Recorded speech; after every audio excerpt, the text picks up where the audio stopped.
Good afternoon, Speed Gaming 2. Welcome to another Super Metroid Link to the Past combo randomizer tournament. Today we have Iris versus Maniacal. Should be a good one. This is a second round matchup. Maniacal having won his group, so he got the first round bye. My name is Tracy, and with me today is Ace Zero. How are you doing today, Ace? I'm doing great, Tracy. How are you? I'm good. Looking forward to this match. Maniacal, good friend of mine, one of my favorite runners. Iris, also a good runner. We'll see what she can do. Definitely the underdog in this case, but doesn't mean we can't see something, some sort of upset here. So should be interesting to see what happens here. Yeah, for sure. Anything can happen in these randomizer races.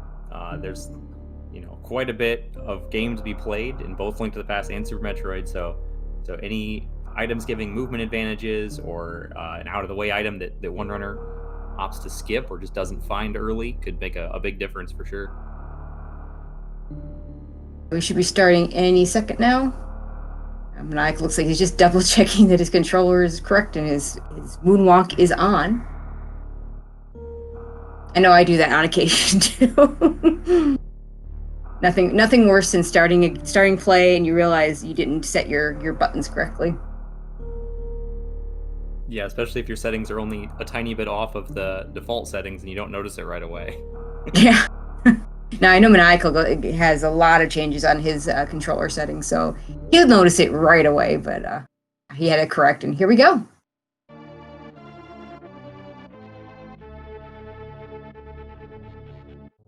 Yeah, and we're off. We'll likely see both runners jump into Link to the Past right away, skipping the Morph Pedestal item since it's the only one logical check in Super Metroid at the start.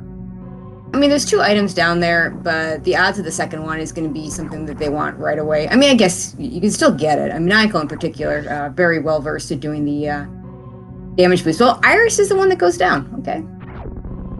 No Moonfall for Iris. Okay, yeah, this might be just playing into the fact that she knows she's the underdog here. That Maniacal he's the fourth seed overall in the brackets, so he's fourth seed for a reason, and maybe she wants to get an advantage, do something a little bit out of the ordinary early. Yeah, I can see doing something out of the ordinary, but this is such a long check, and if it's not anything good, then you're going to reset, and if it is something good, I mean, potentially it could be something good that you don't want to pick up right away, and you're still resetting, so I guess you get the knowledge. It's just super missiles, which doesn't do you much. I mean, I would pick them up just in case the ceiling item is worth keeping. She is going to check that ceiling item despite being out of logic. Maniacal, I know he really likes to do the Houlihan early in SMZ3, because unlike Link to the Past, where usually it's pretty easy to get a lot of money fairly quickly, at least for Bottle Vendor, it's just not the case in SMZ3, because you have all those extra ammo items like missiles in the pool. Iris just finding an E-tank. Yeah, basically your options for these resources are to do the Houlihan or to try to farm the tree poles. Both make a lot of sense. Sometimes one pays out better than the other. But getting the money to ensure you get everything you need for Kakariko is definitely a solid strat. Maniacal now going to go back to Link's house. Looks like he's going to do a south to north Kakariko check. Iris, having reset over the E-tank, is going to head back into Link to the Past. We'll see which way she goes.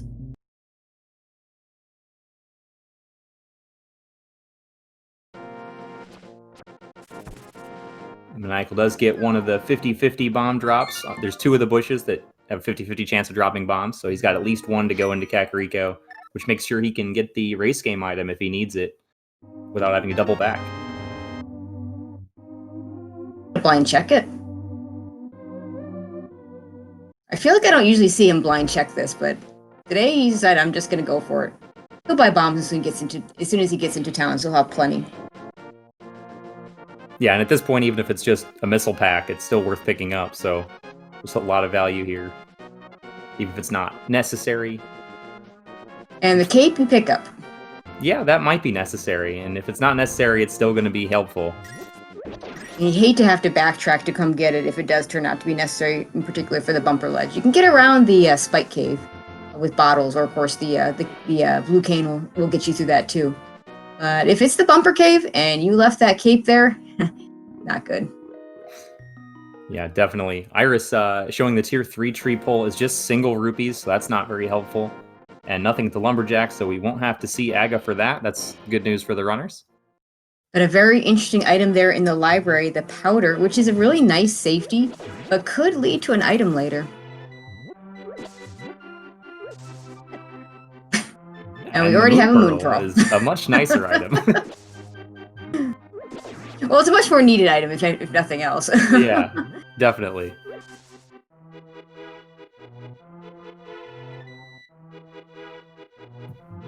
And there you see Maniacal bought the bombs, and Iris finding a glove. Maniacal will get that because he'll end this route in the forest.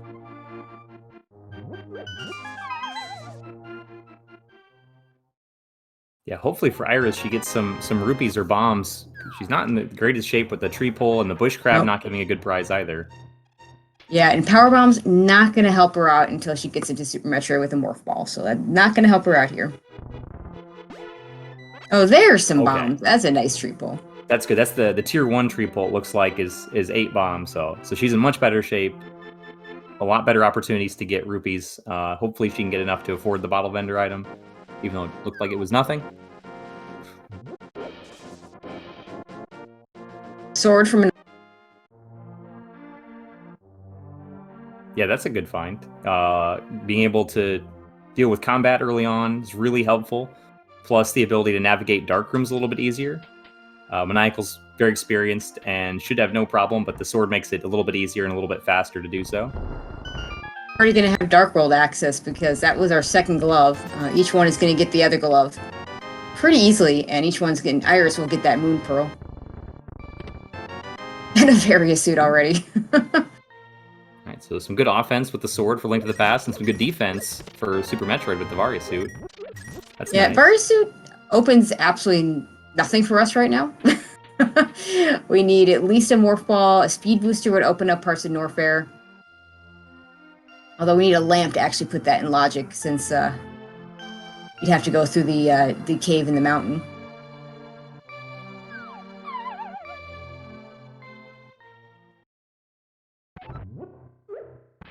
Yeah, so the Dark World access is going to be the big question on our runners' minds. How early do you think that they'll opt to dip into Dark World?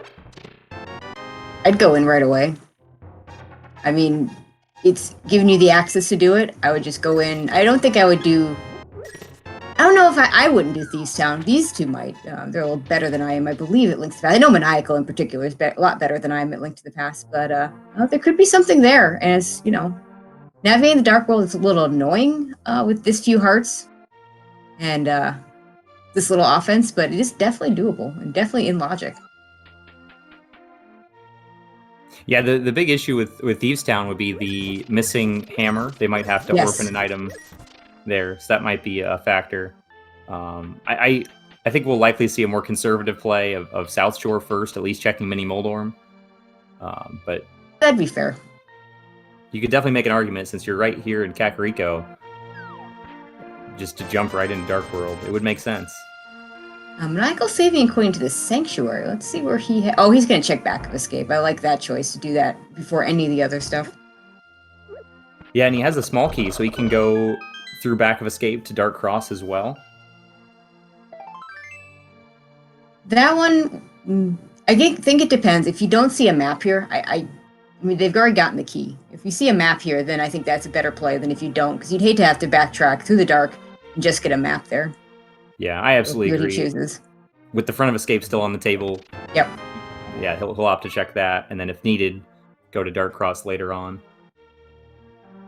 Okay, saving according to Sanctuary. This set tells me he's either going to head straight up to Death Mountain or go over to the Dark World, and I feel like with Death Mountain only being 2 items, and not actually in logic yet without the lamp, I feel like the Dark World might be the play here.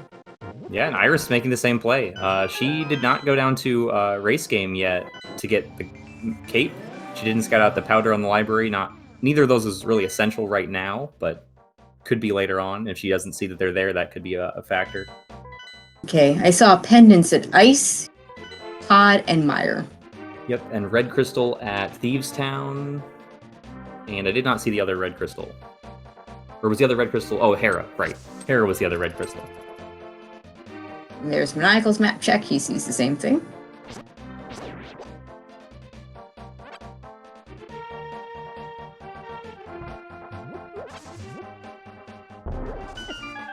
Maniacal's gonna head over to Skull Woods, in fact. Obviously, can't full clear this yet, but 2 items. You might be able to get one or both.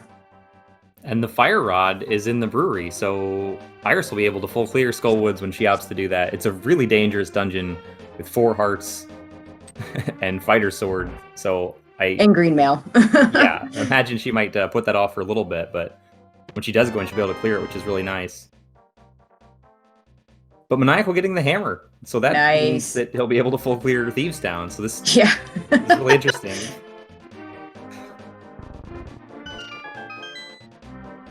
Hard to say whether treating Skull Woods as overworld and dipping in the front early is paying off or not.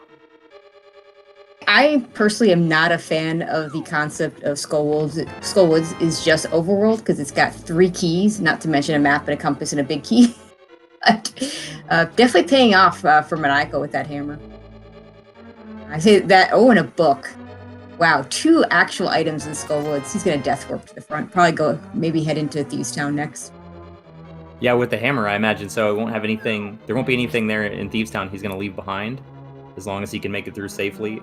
Most of the enemies in here still do 2 hearts of damage, so 2 hits from anything and you're dead. So it's pretty tough. Yeah, it looks like Iris went straight into Thieves Town. I think I would have cleared the Village of Outcast stuff first. For the simple fact that maybe you get an extra heart container, maybe you get blue mail. Just any little safety at this point is going to make this easier. She did the brewery, and I think she did Sea House as well, but doesn't have enough rupees for chess game. Is chess game 20 or 30? I forget. I believe it's 30. So yeah, it doesn't have enough. Whereas Maniacal will be able to do that. And I don't know if that was a death warp on purpose. Yeah, it looked like it. She got the bombos, probably because she doesn't have hammer, wants to go ahead and leave and come back with hammer, make sure not to orphan that big chest, which makes a lot of sense. A mushroom in the Sea House. Didn't quite catch that. Oh, we're going to start the Smith chain. This is the 10-minute Smith chain. All right, and then not enough rupees for the dig game. I really like this play from Iris. Just jump right in and grab the... Okay, I guess she's gonna get the rupees she needs from the arrow game. It's a nice. Oh, but she's not gonna be able to. She's not gonna be able to do the dig game because she's got that Smith with her. The dig game will not let you do it if you have any sort of follower. Even if it's like the purple chest and you just leave it off to the side, it's still not gonna let you do it. Yeah, I thought that might be why she was going to grab the Smith early, since she didn't have the rupees anyway, to skip it. But interesting that she's farming rupees at this time. Maniacal finds silver arrows. Reminder that in SMZ3 we do not have progressive bows, so those silver arrows will sit unused until he finds the bow that he's required to have.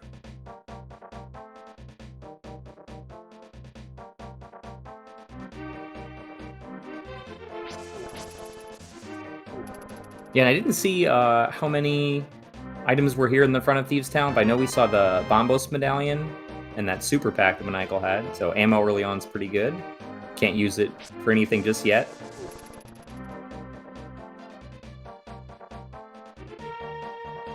There's some 20 rupees, so there's only one item in the back of Thieves Town. Okay, makes a lot more sense then for Iris to have skipped that. Yep.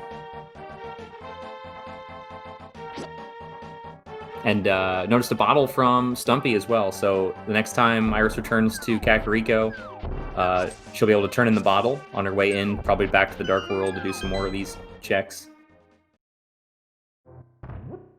It's a nice little efficiency.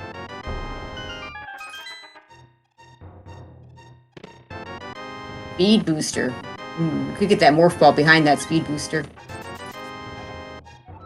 Yeah, that's not the most hype cave because it's a little awkward to jump into Super Metroid just with speed booster.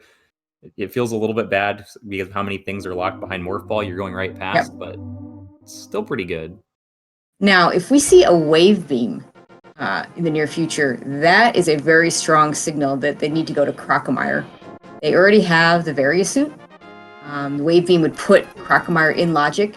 I could see Maniacal even just doing that area with the gate glitch. I don't know, but I assume Iris can do a gate glitch as well. We'll see if either one opts to do that. Yeah, and even without morph ball... Sorry, go ahead. Yeah, so those gate glitches not in logic in normal mode. But yeah. Yeah, I was going to mention that I saw before starting the race, Maniacal was practicing the short charge down by Crocomire to get the pantry items. So Yep. he's definitely capable of getting that, even though it's out of logic. So if he has to go down to Croc without Morph, he can get more items than... I'm not sure if Iris is able to do that one. It's a pretty tough short charge. It's a really tough one. But that could be a nice advantage that Maniacal would have if he gets to go there early. Okay, now we'll get to see what the Smith has. And Maniacal is going to finish up these 10, at least try to.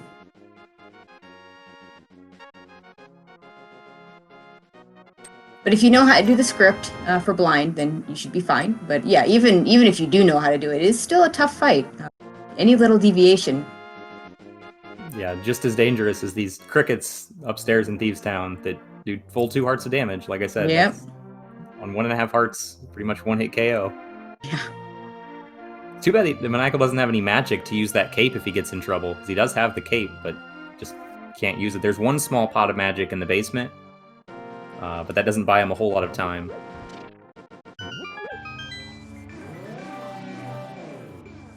Yeah, you don't really generally need to use a ton of magic in Thieves Town. The game has a tendency in most areas, I say most because there are a few exceptions, to give you the things that you need to get past certain rooms and stuff. Iris heading over to Skull Woods. We'll see if she decides to go ahead and try and complete this. Moth on 3 Hearts Fighter Sword, not exactly the greatest thing in the world. Of course, that Fire Rod and the Hammer helps you out, but Hammer Moth is not great either. Yeah, not unless you have a few extra hearts to take some intentional damage. Yeah. It's pretty easy to take intentional damage from the spikes and then get your hammer hits in while you have iframes, but with 5 hearts max, you don't have a lot to work with. Luckily, Iris is going front to back, probably due to the low health, and she's going to get both items up front. So I imagine she'll skip the back until she's got more firepower, just to take Moth down more quickly, if nothing else. Just doesn't take that long to get there. Yeah, exactly, especially with mitts. Likely we'll get boots or flute or something else later on as well. Maniacal into his blind fight. So far, so good. That spin, it looks like. And takes the death. Yeah, that he didn't mean to release a spin there, and it threw off the script on the 5th hit. Yep, he's got both items though, so there's really no reason to go back in here right now. You might as well wait until you have a little better firepower, a little bit better protection. Yeah, fortunately it's not a bad death, and it's really not that bad to get back to blind once you return, since most of the dungeon is just looping around to the attic and then the basement to find the maiden.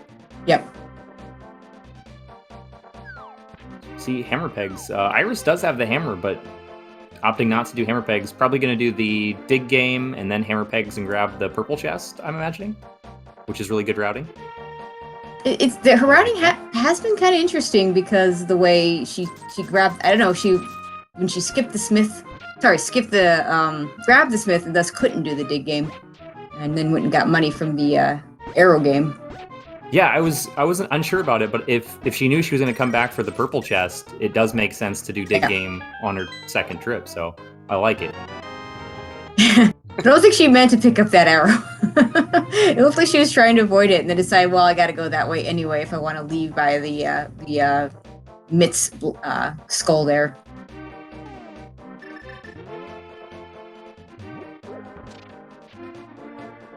Who knows? Maybe that 6th arrow will come in handy.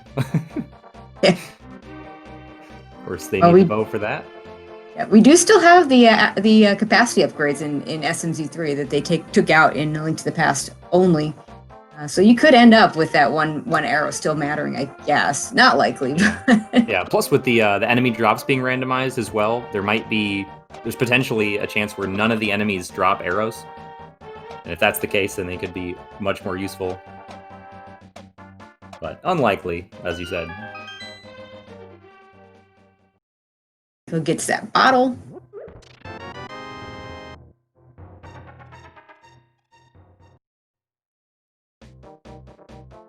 He'll head over to Hype Cave, pick up that speed booster. See if he heads into Super Metroid. And, we still haven't seen the South Shore play, I don't believe. So that's a thing the runners could do at some point. Yeah, that actually routes in really well with the purple chest turn in. If Iris opts to do that, she's going to have the opportunity to go to either Agina early, since she's on her way there, or double back just a little bit to Mini Moldorm Cave, which still isn't too far away from the purple chest turn in. So this works out really nicely.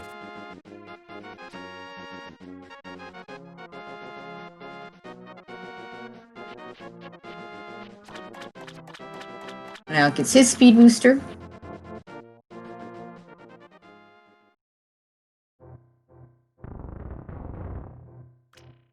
I find speed booster a very interesting early find. If I find it before morph ball, then it's I have to do all these checks that I can do without a morph ball. But the good news about it is once you do get that morph ball, if you haven't already touched, say, the Brinstar area, it's really nice that you'll be able to full clear that area, because you do have the ability to check things like Waterway and Criteria Supers.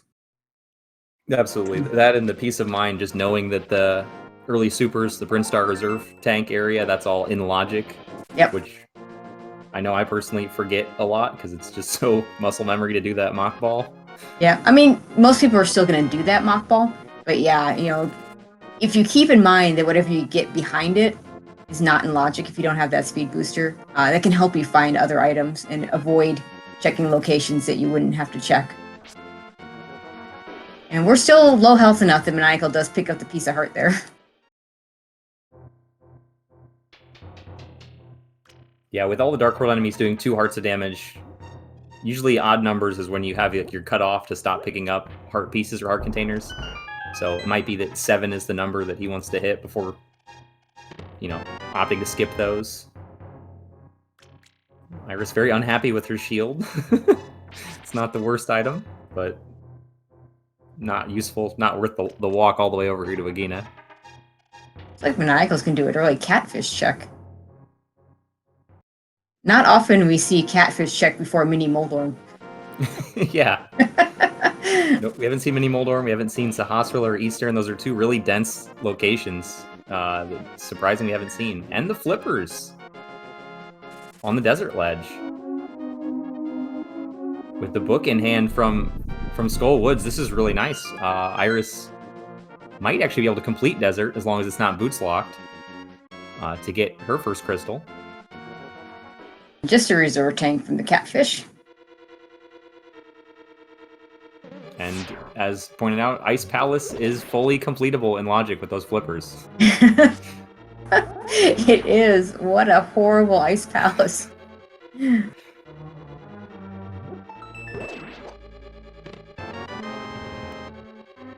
Alright, and desert is clearable. Maybe not full clearable, but the big key means we can definitely beat the boss. Nike, without the flippers, sets up a fake flipper to go turn in his mushroom, using this whirlpool to get there a little bit faster. There's nothing there if he just resets instead of saving and quitting. His intention might be that if it's not anything good, he'll save that mushroom for a potential fake powder, since he knows where the powder is and maybe doesn't want to go get it later. Yeah, that makes a lot of sense. I like that. And this way, he can reset straight to Super Metroid and do some of those speed booster checks.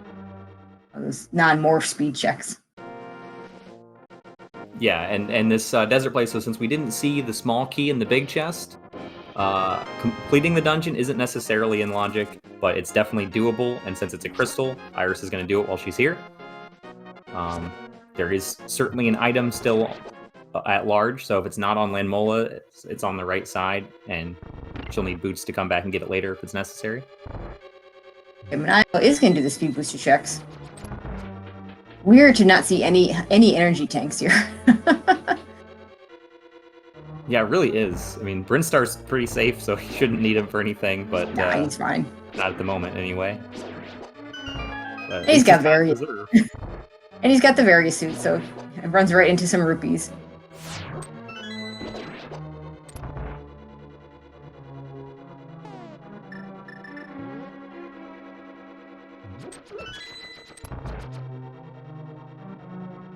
Doing is not in logic because of the way with the key layout being such that you can't get to the right side.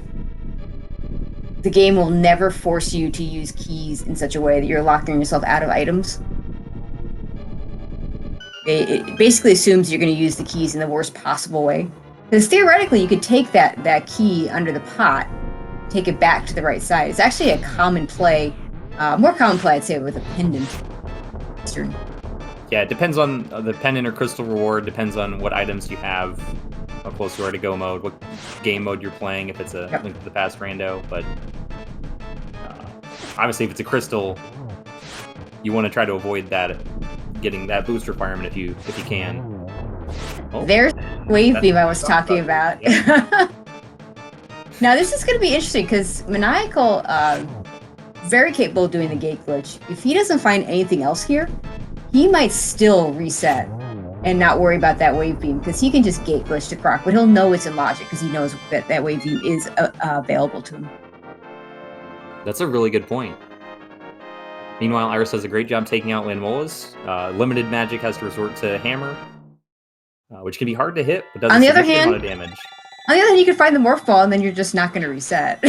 Definitely not resetting that, no. The bad news is, with only 5 power bombs max, this is a really hard area to clear. In fact, the best thing he could find right now is some more power bombs. Yeah, he's pretty much out of, almost out of super missiles as well, which you need a couple. I guess he has wave beam, so he doesn't have to worry about the wave gate glitch. That's a good thing. Yeah, he'll need to use supers to get to the back of Spore Spawn. That'll be the main, and to get out of the area. Those are the main things. But yeah, only 3 power bombs means he's either going to have to leave something behind or he's going to have to do a little bit extra farming. If he's smart, he can lay a power bomb right here, and he'll get both this little corridor there, and he'll get the yellow door above. And I'll save him 1 power bomb. And actually, you know, his power bomb engine looks like it's going to work out really well because he can go. He's got 2 left, so he'll be able to use one of those to get down, or 2 of them to get down past the charge beam into the waterway area. And once he's done that, he can farm those enemies down there in the waterway area to get whatever power bombs he needs. And then probably take it to Kraid, because trying to go to Blue Bryn with just 5 power bombs, you're going to run out. There's nowhere to get power bomb drops there. Yeah. Yeah, he might opt to go back, though, to the Brinstar Reserve area and Edikun, since there's items there that he just kind of passed over that if he goes to the Kraid area like you're talking about, might be out of the way. He did need 1 more power. He needs 1 here, but he did manage to get a lucky power bomb drop, so now he's got exactly the number he needs to full clear Big Pink. And if he does want to go to the Edikuns, that Fire Flea room just to the left of the Edikun area has basically nearly 100% guaranteed power bomb drops. That's true. Meanwhile, Iris not finding anything of value in the Dark Cross area, opting to go to that from the back with the small key. It's just the map. But can't blame you for being thorough here and Link to the Past instead of jumping in with that speed booster. So, unfortunately for her, it's the Morph Ball that it unlocks. It's also really good for Maniacal because having already checked the back, he skipped that Dark Cross area. And if he goes to the front of Escape, he'll know he doesn't need to go to the back. Oh, and a shovel. Oof. All right, well, there's at least knowledge of all of our fetch quests. We know where the powder is. We've got the mushroom turned in already, and we've got the shovel.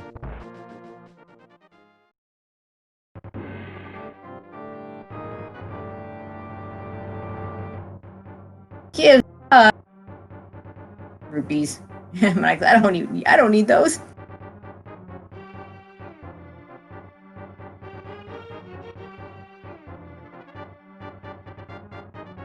Yeah, definitely not.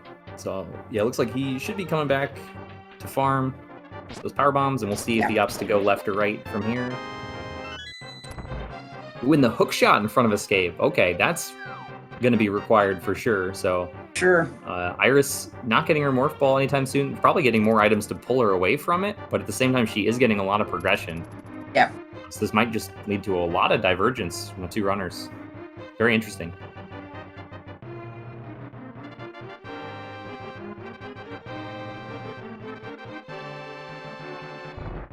Like Maniacal is going for a clip there that's a pretty interesting one, but didn't quite get it. Okay, looks like he is going to head back toward... No, wait. He's thinking it. Okay, no, he's going to keep going forward. Bit of indecision. Yeah, he's leaving the Edicuns behind. He's also leaving 2 items in the early supers area behind. He might choose to route those in later, maybe when he does the Blueprint Star area, if he chooses to do that, or... Oh, wait, no? Okay. Oh, he just wanted to get that 1 item in the pipe, I guess. I think it was just missiles, so not a whole lot there.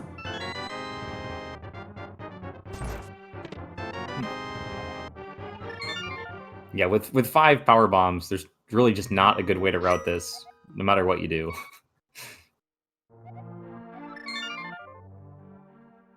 Maniacal, showing one of my favorite speedballs there.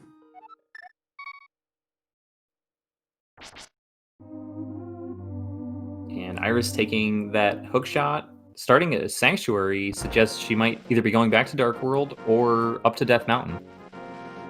I think Death Mountain makes a lot of sense. Yeah, it's out of logic, but she can full clear the entirety of Light and Dark Death Mountain all in one trip, including Tower of Hera, which is another crystal.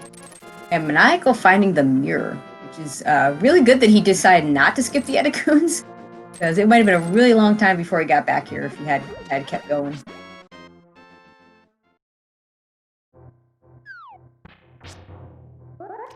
Yeah, and with Mirror, he might not be too far away from doing this Death Mountain play himself. It is in logic for Maniacal as well, since he can go down Red Tower and exit from the business center to Death Mountain.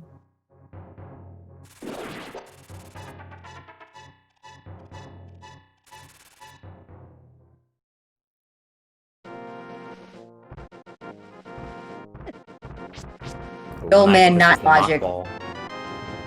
But essentially, the rest of Death Mount is in logic, although Iris doesn't quite have the items for it. Those items are all available.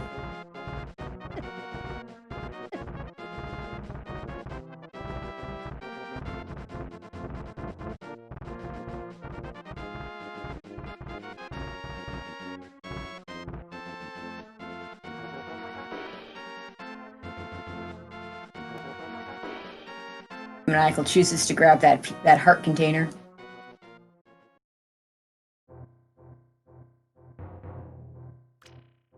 Probably not going to grab those missiles, though. It does grab the shield. I know the shield is not his favorite item. Yeah, that might be another example of it being in his way. Yep. Okay, he is going to grab the heart container. I like this choice. You're still pretty low on hearts in Link to the Past, and he gets the jump out without having to use the power bomb, which is very nice. It's not an easy trick to pull off. Yeah, and we see Blue Mail on Iris' side, which is really nice for having Dark World access with such a low number of hearts. So she's going to be a lot safer through Dark World. Might push her to clear Skull Woods a little bit sooner than otherwise. But East Death Mountain is definitely her priority up here. There's so many checks. I think way out, check the back of a Gauntlet. It's not with Speed Booster. Actually, that does put it in logic. You can Shine Spark across. I don't even need a short charge to do it, and then you can use the power bombs for the back. But just a bug net and a missile, it's not exactly going to incentivize him to go in there, even though we don't know what the front item is. Yeah, not at all. How many energy tanks does that require? That's a good question. Yeah, I think you need a second energy tank for that. He's got one E-tank and a reserve. I wasn't sure if that was enough or one more. And he can do it because he'd have to, if he pops the reserve in the middle of the Shine Spark, it'll work. I don't think he's going to do that. What I think he's going to do is do this check here at Bomb Torizo and then head over to 230 missiles and probably back to the Link to the Past from there.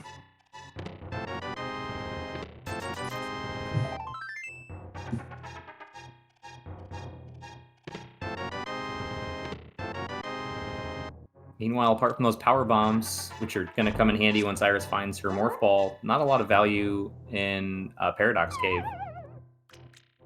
Oh, and this is the setup for the bomb jump.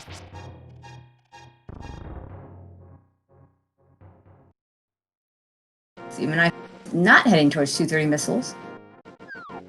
Oh, he's gonna do, okay, gonna do criteria power bombs. So to answer your question in chat about the logic for E-Tanks, basically every item in both games is logically available. You can get every item before finishing the game, but there are specifically logic requirements for certain items as well on top of that. So for Mother Brain, for example, you're able to get all 14 E-Tanks every time.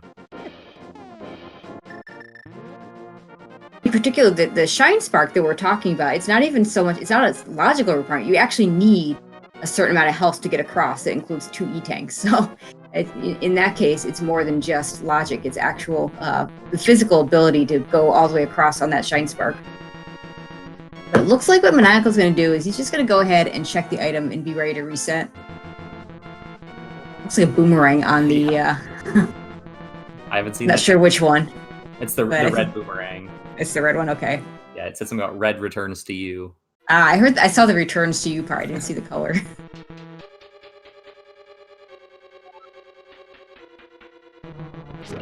Okay, and there's this Shine Spark that I was talking about. Maniacal will pop this reserve tank. That'll give him enough to get all the way through.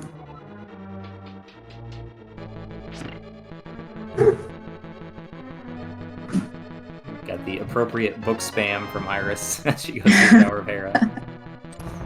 That's an interesting one. That is a Quake medallion that we don't know if we're going to need or not. Maniacal, so I'm going to keep it. I'm going to go back out the front because I know the back is trash.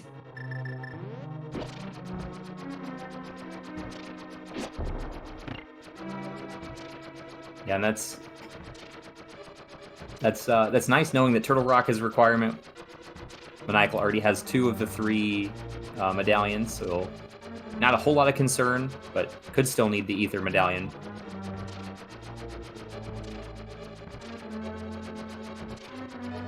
So taking it slow and safe to get through here without getting grabbed by one of those yapping moths.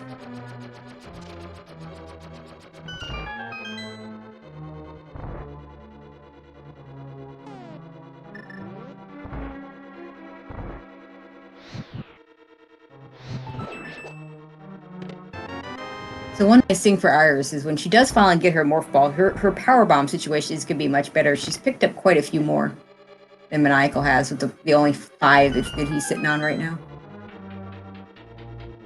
Yeah, I know she's at least 15, maybe 20. I haven't kept an accurate count, but either way, that's going to make a lot of this routing much more efficient. Maniacal's definitely doing the best that he can with what he's got. His decisions make sense. He's just kind of bottlenecked into what he can do without having to refill. Yeah, so I see a question in chat about what's allowed in SMZ3. So anything that's allowed by the Racing Council of the Link to the Past Randomizer committee, their Racing Council, is allowed in SMZ3. A lot of us play both of these randomizers, and we really don't want to have 2 rule sets. So, could that change in the future? Maybe, I guess, but I think for now, I don't think anything's going to change.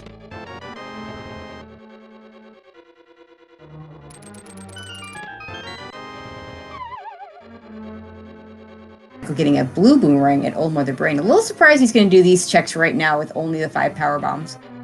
He's going to need to use 1 for Billy Mays, because he'll be able to use Speed Booster to get out. Actually, 2 for Billy Mays, 1 to get in, 1 to get out. I'll be able to jump up with the Speed Booster. I'll need to use 1, 2 to go to the left if he wants to do that. He's only got 3, so he's going to have to pick and choose a little bit unless he actually gets some power bombs here. Well, he remember correctly.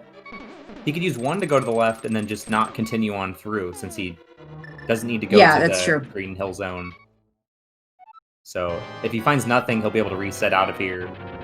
I believe he saved before going down, so it's... Yeah, I think he did. Probably planning on finding nothing, and then if he finds something, it's worth it anyway to backtrack, I guess. Yeah, I mean, I think he'll be sad if he likes that blue boomerang, but I think he'd still reset it. That's his 2nd bottle, so he doesn't really need that. Some missiles on Moldorm for Iris, but she does get her 2nd crystal.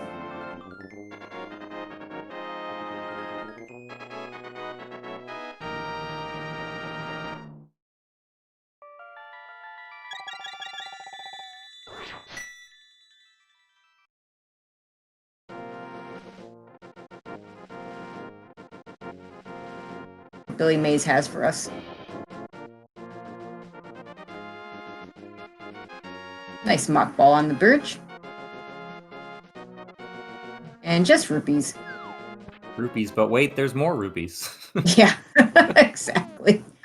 But he's not resetting, so he's going to use this power bomb.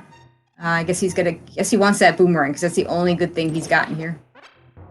Well, if he saved before 230, he did get the yeah, E-tank there, plus the E-tank in the ceiling. So those 2 Yeah. E-tanks are pretty valuable. Not he's gonna expect to find more, obviously, but it's a nice safety, and he can go a little bit faster, not worrying about his health. There's some value. Oh, yeah. All right, that's the value we were expecting to see with all these checks up here. Finally, Iris found something worthwhile. Still has 7 Dark World checks. Potentially, well, she doesn't have any way to get through Spike Cave. Doesn't have enough health. Doesn't have that cape that Maniacal has. So that's going to get left behind. We're going to be orphaning the Criteria Super since there's no more power bombs to go do that check.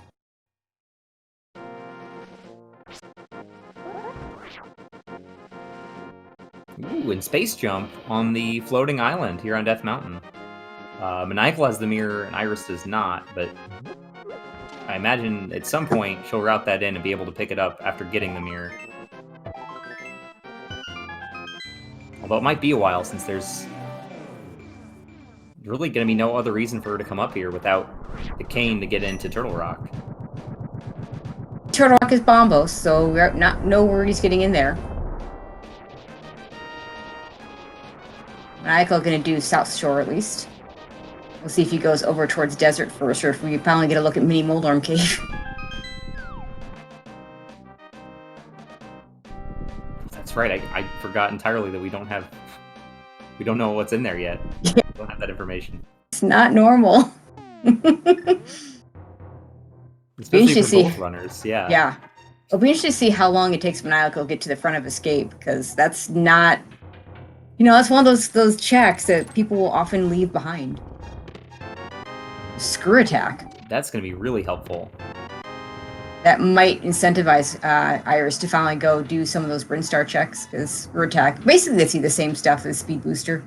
Actually gets you the front of Gauntlet. It also doesn't get you quite as many of the checks. It doesn't get you the early Supers checks, for instance. Here we are, the 41-minute Mini Moldorm. Yep. Let's go. Yeah, I was going to mention, you asked about when Maniacal does the front of Escape. The lucky thing for him with that is he does have the mirror, so he's going to be able to do potentially Pyramid Ledge and then mirror to check front of Escape. Or he might, since the red crystals are both available for him, he might do Tower of Hera and Thieves Town and do the Pyramid Fairy check with front of Escape as well. You could do that.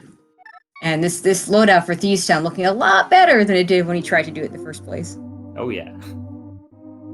Nothing really required in Mini Moldorm Cave. Got the rupees for Zora. Nothing really else of note.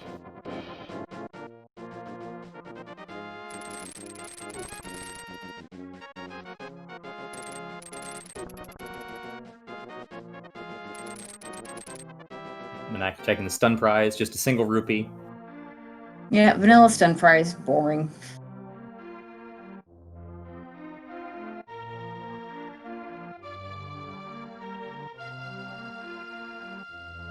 Iris stopping to pick up some extra bombs. An extra potion. Okay, this makes more sense. Which suggests that she's going to be dipping into some of these dungeons here, probably do Skullwoods and Thieves Town. So it's still a pretty tight Mothula fight. Maniacal saving and quitting out of Ice Rod Cave. Let's see where he goes. Starting off at Sanctuary. Yeah, it's kind of funny that we saw Maniacal pick up a lot of extra health and safeties for Link to the Past in his Super Metroid trip, while Iris doing Dark World checks got, Screw Attack and to help her Super Metroid and Power Bombs to make that more efficient.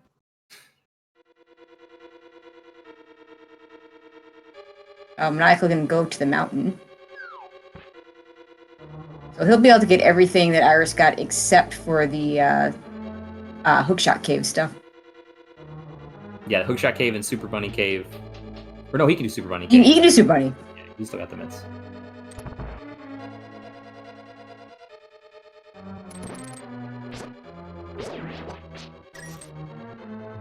Oh, and he'll be able to get his space jump since Yep. he's got the mirror. That'll be nice. I'm trying to remember what was in Hookshot Cave. I don't recall seeing anything worth picking up, really. I believe the screw attack was in Super Bunny, so he's going to have a really nice loadout for Super Metroid stuff. Screw attack plus space jump is pretty cozy.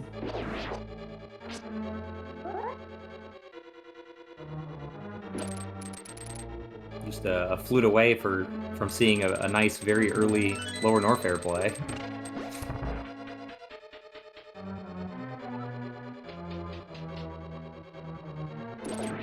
And possibly some more ammo.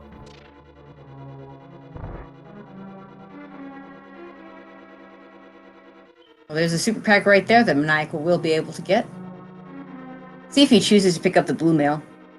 I think with the number of hearts he has, he'll probably skip it. I know when Iris got there, she had, I think it was 5 hearts.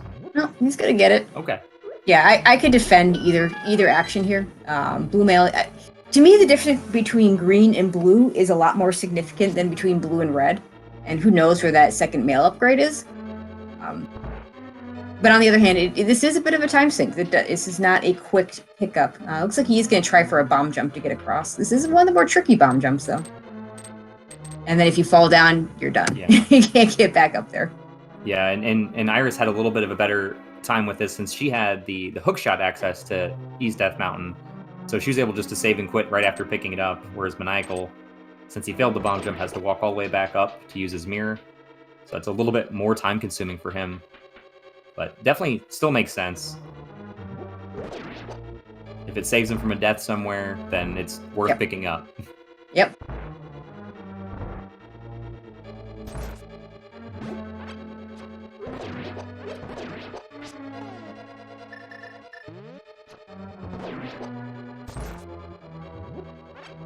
Iris got the bad RNG where that Zazik just walks straight through all the gates and doesn't stop shooting fireballs at you. Always annoying when you're trying to go fast. I'm going to see the other boomerang sitting there on the ether tablet. I know he prefers the blue boomerang anyway, so he'll be happy to leave that behind.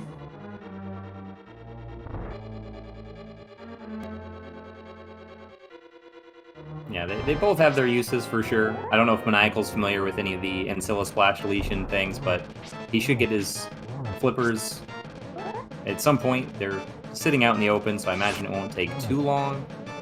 So that won't give him any advantage anyway.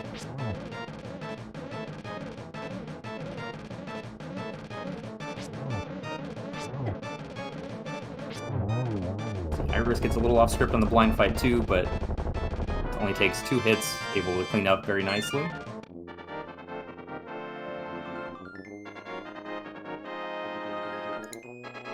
So many more heart. Like, you look at the heart count. If she'd gone in here with the 4 hearts in the green mail as Maniacal did, she doesn't survive this either. So, so yeah, it in this case she's fine because she has that extra safety that Maniacal didn't have. Maniacal just gonna wait out the tile room with the cape, rather than do the coffee break strats where you flip the switch while you and go stand on the blocks.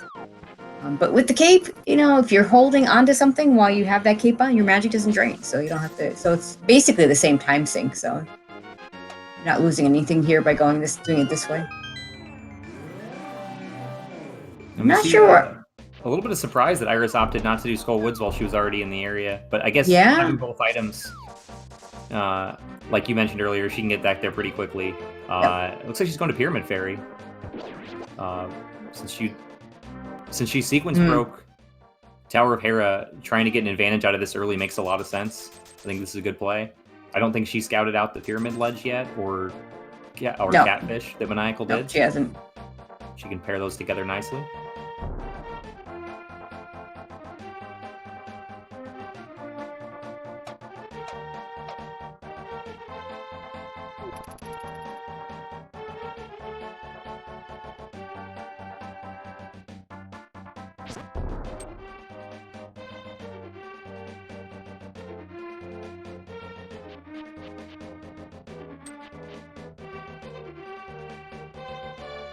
early pyramid version. And she has also hasn't done Mini Moldorm, so even though we've now seen it, it's still kind of weird to see a pyramid fairy check by a runner before we even see Mini Moldorm from them.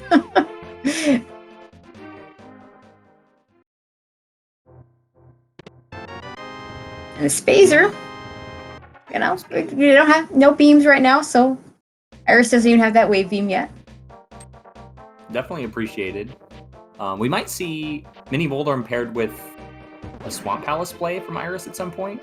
That could happen.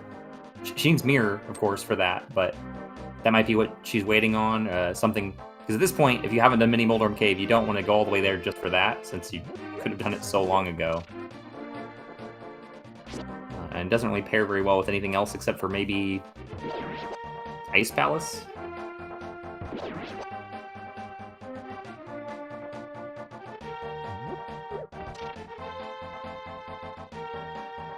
Oh. Maniacal takes a fall just one hit away from beating Mini Moldorm. Or, sorry, full-size Moldorm.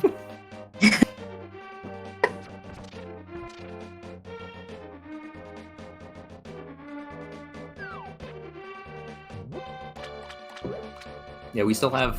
we've seen Mini Moldorm Cave, so that's not an outstanding Sphere Zero check. I believe Maniacal also did Ice Rod Cave and found nothing there. But we have Eastern and Sahasrara still available. Maniacal finishes up Moldorm. Let's see where he goes next. Iris steadfastly refusing to go into Super Metroid, even though she's got 2 items that will help her get through there. I mean, it makes sense. She's clearing dungeons and doing really dense checks. And it's not the most enticing play to go to Bryn with no Morph Ball. Just unfortunate for her, that's where the Morph Ball is. I mean, she does have the bow, so she can, you know, again, finish Eastern on one trip. So you really, she can't feel too bad about this. I think things are working out for her.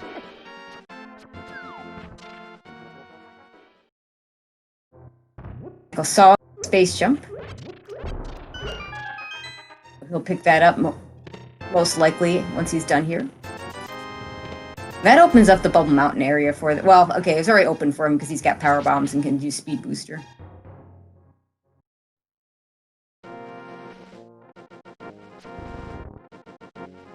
Be interesting to see if Maniacal stays in Link to the Past long enough to get to that front of escape, to get to that hook shot.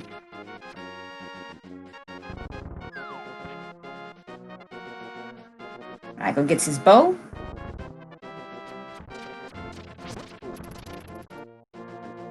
Yeah, he very well might. I mean, bow gives him a chance to full clear Eastern and Pod as well. You can pair them up very nicely. Yeah, it's a bit of a walk, especially from Pod all the way back to the pyramid, or vice versa, but it still would make a lot of sense.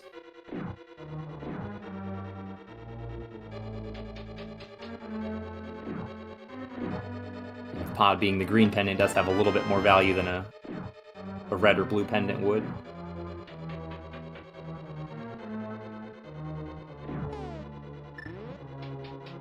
Although Pod and Eastern still out of logic without the lamp.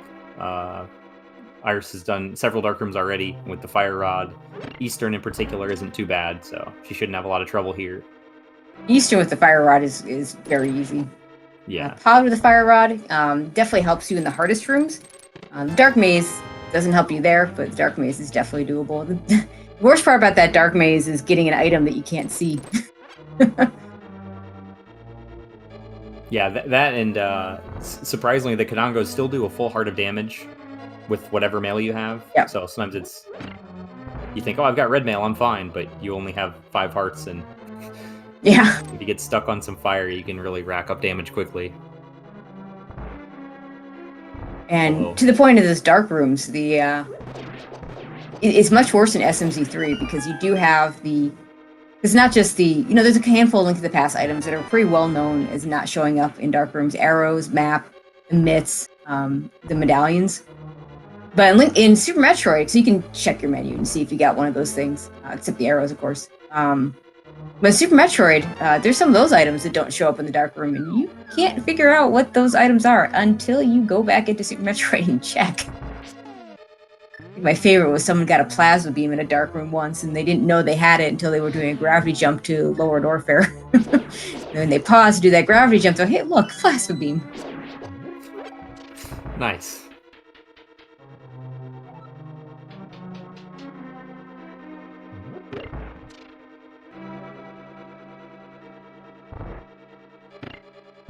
Looks like he's going to check Super Bunny first, and then probably go get that space jump. Makes sense. I don't know if Iris got all 3 items out of Eastern, but she's skipping the vanilla big chest and going straight to the back. So if there is an item in the vanilla big key location, then this is it's gonna be hard to go back for it.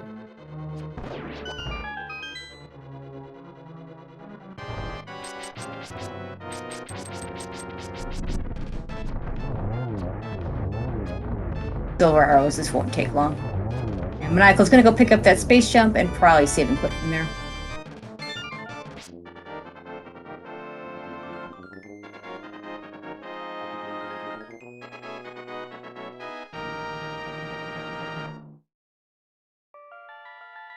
Cave, he could do Spike Cave. See if he makes that decision instead. But I feel like with this Hookshot Cave still available, Orphaning Spike Cave is not nearly as bad as it might otherwise be.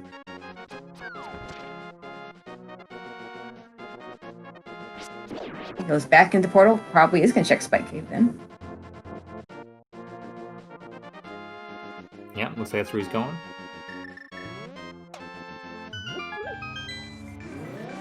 Has to be a little careful of the Lionels up here.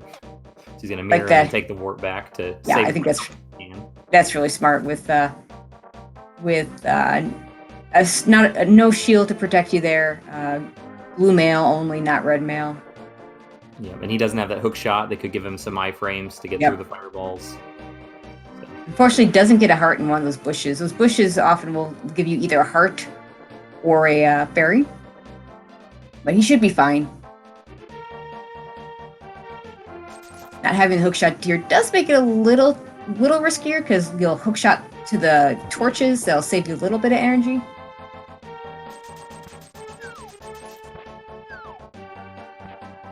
Okay, makes it all the way through. Just some supers for his trouble. Alright. Let me see Iris going into Green Pendant Pod, which there's a lot of items in here. There's going to be a lot of keys up front, so it's definitely a big chunk of time that she's committing to this dungeon, but so often it pays out, and at this point, it's hard to argue going into Super Metroid still with dungeons like this available. Gonna go back to Norfair and see what he can find here. Probably gonna at least kill Kraid.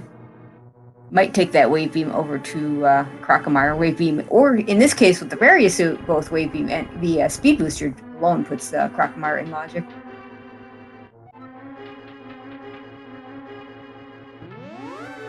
He's got lots of choices over here. So it might yet be a while before he gets back to that hookshot at front of escape.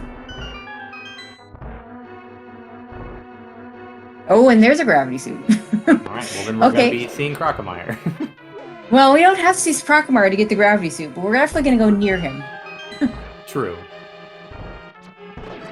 See which way he decides to go. Yeah, he's going to go this way. So we'll see if he decides to do Crocomire while he's at it. Now, this is always the tough thing. This opens up basically. No, I won't say basically. This opens up all Super Metroid. There's now nothing that he can't get to in Super Metroid, which is, a mixed bag, because you can just full clear Super Metroid right now and not even bother with Link to the Past, and there could be a whole lot of nothing there. Yeah, everything but Shack Tool. Yeah. He doesn't have access to that one check, but he has access to it. He can do a Crystal Flash Club. I don't think he would, but he's certainly capable. If he really wanted to do it, he can do it. Maniacal does know how to do that. Right, I forgot about that. That's my mistake. Well, it's not in logic, so it's perfectly fair not to think of it. Yeah, you see the ice clip much more commonly if someone is going to get that without the grapple beam. Yep. Definitely not first on his priority list is Jackal right No. now.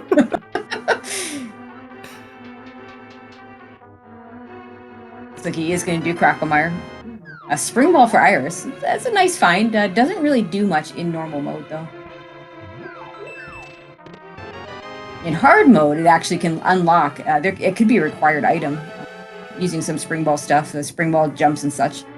In normal mode, it's just a nice extra item to have. Yeah, normal mode, a lot of times the best time to have it is when you have low power bombs to help you avoid having to use those to jump up a little bit in Morph Ball form, but she's got a ton of power bombs, so she won't really need it for that.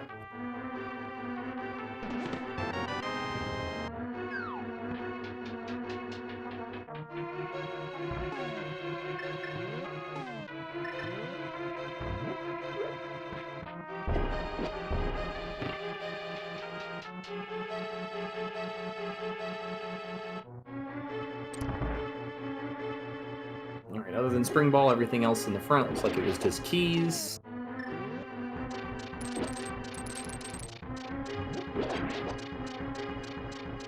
There's still two more small keys.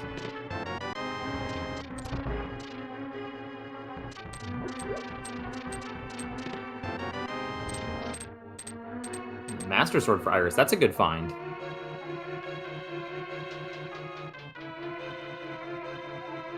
Now, I don't... That Master Sword's not in Logic. Because there's going to be at least one key in this dark room. Well, there should be two keys in the dark room. Which means that, yeah, you could use your keys in a way to not get that sword. So if, for some reason, Master Sword is needed for something like the Bombos tablet, a lamp would be needed to get that one. Logically, that is. But it's a good find.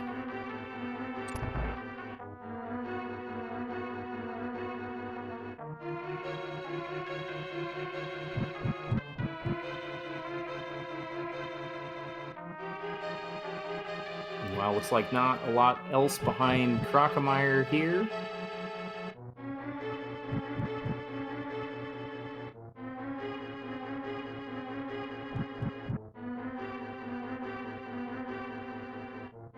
So one more check on the way out in the cosine room.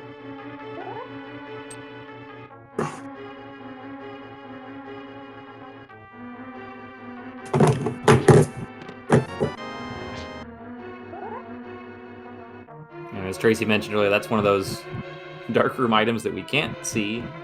It could very well be the map or the compass. I don't think Iris picked up those yet. Yeah, looks like it was the map.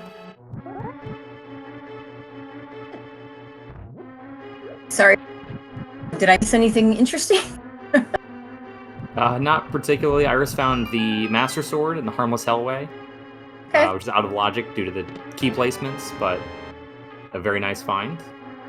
Nothing behind Crocomire, though, for Maniacal other than that gravity suit that he'll be getting in a moment.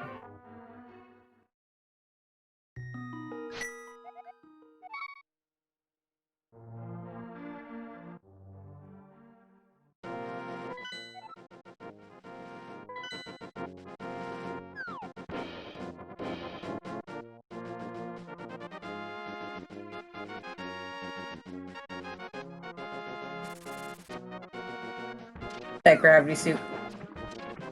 See what he decides to do now. I would think at least going and killing Kraid at this point, since you're right here, before doing anything else. Oh, gonna do Bubble Mountain first, though.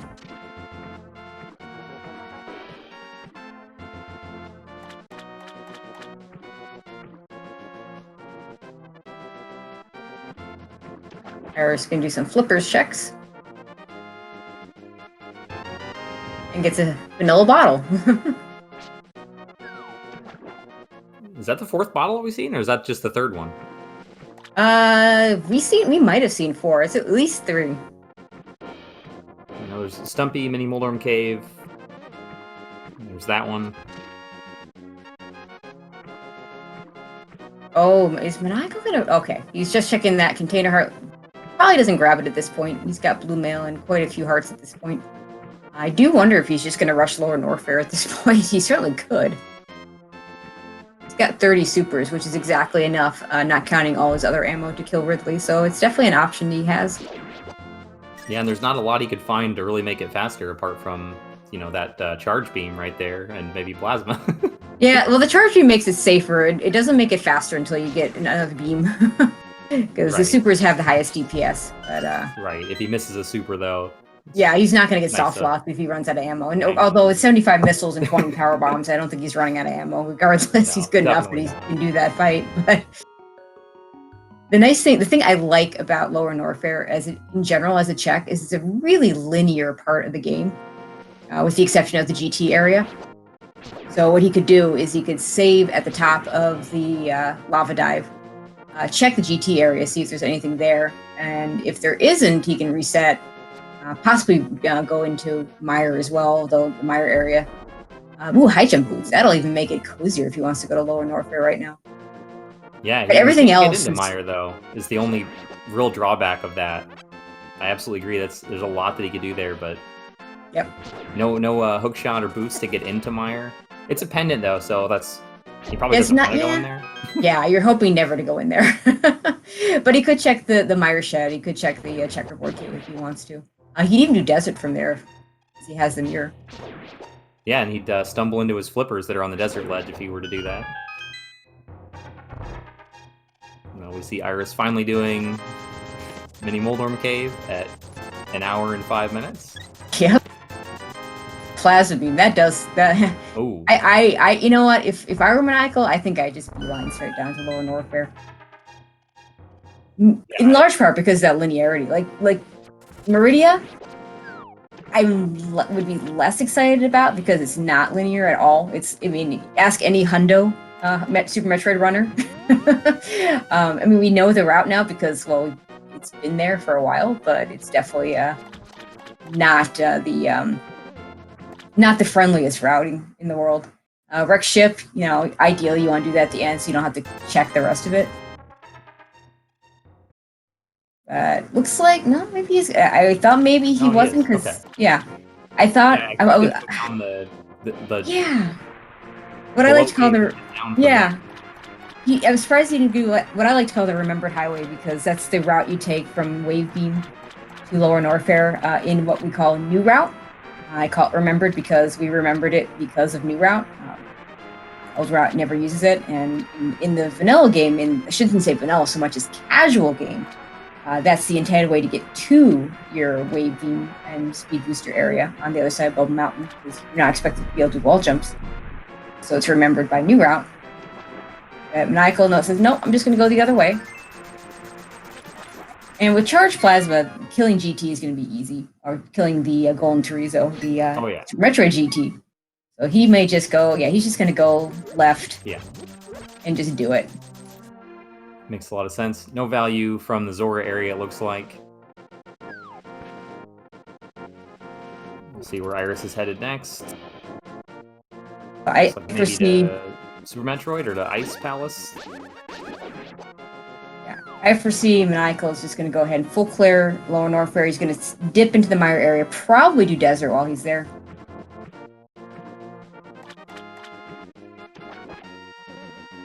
They did the 3 Mire area checks as well. So make for a pretty uncommon boss order.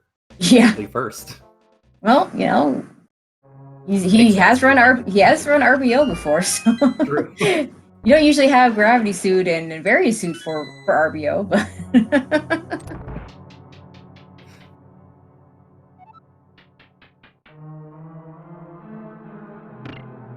Maniacal crouching in just the right spot. You can get 2 shots in a lot of the times if Golden Chorizo is jumping while he's shooting. It makes very quick work of GT there. Charge a Shine Spark. Maybe he's not going to go into the Mire area? You wouldn't charge the Shine. Yeah, I think that may have been a little bit of muscle memory. Because that's what you would do in categories of Super Metroid where you'd have to kill Golden Chorizo. You're going to charge a Spark there, and then you're going to jump up, maybe pick up that Screw Attack, depending on which order you're doing things in. But Maniacal, remembering that he still needs to check the Misery Mire area, ends up not using that Shine Spark. Yeah, this is good. He'll get his flippers shortly. after we see what's here in the Mire Shed. And more interesting, we have Iris in Ice Palace, and we'll have to do this the old-fashioned way because she does not have a Cane of Samaria. No Icebreaker today. At least not for Iris. I don't know if Maniacal has gone back and learned the Icebreaker yet.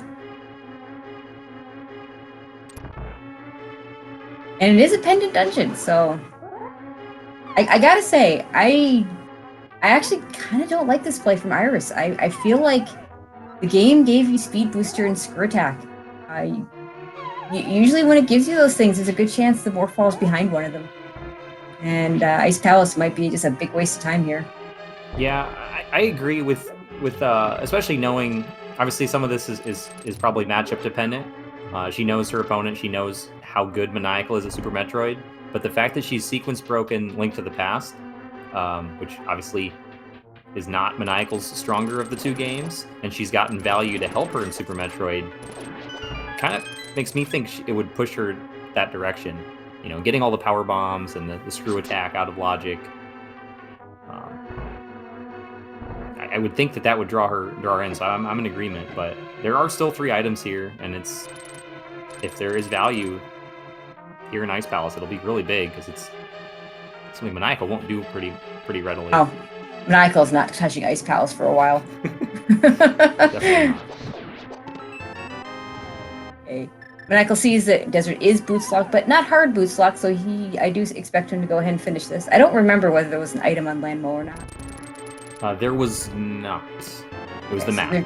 Yeah. Okay, so we're gonna be both runners will have left an item behind on the right side that they hope never have to go back for.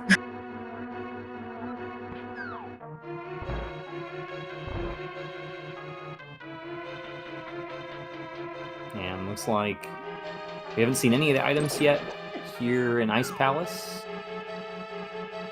There's still 3 things remaining.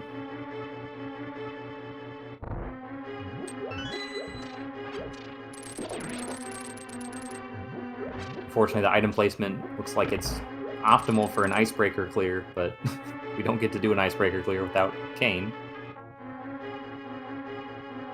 It's more on the Link to the Past only randomizers, but it's amazing the way it was just kind of a footnote that Ice Palace could actually be Samaria locked logically, but no one cared because the bomb jump gets you around that.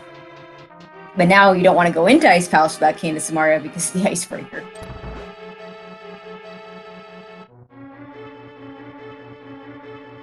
Yeah, and then all 3 items are over here on the hookshot lock side.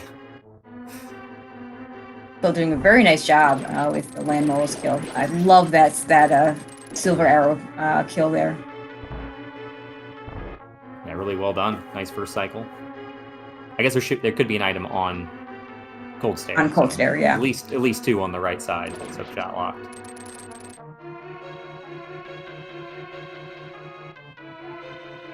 Maniacal done with Desert.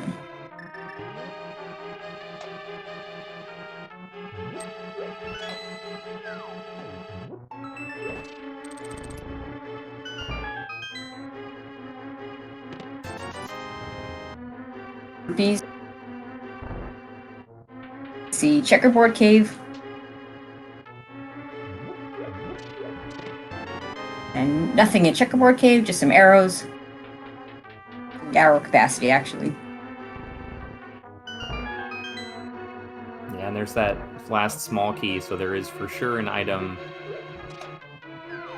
on Cold Stare. I think Iris is going back for the heart under the pots, probably. Maybe the bombs, and then got hit by the bunny beam.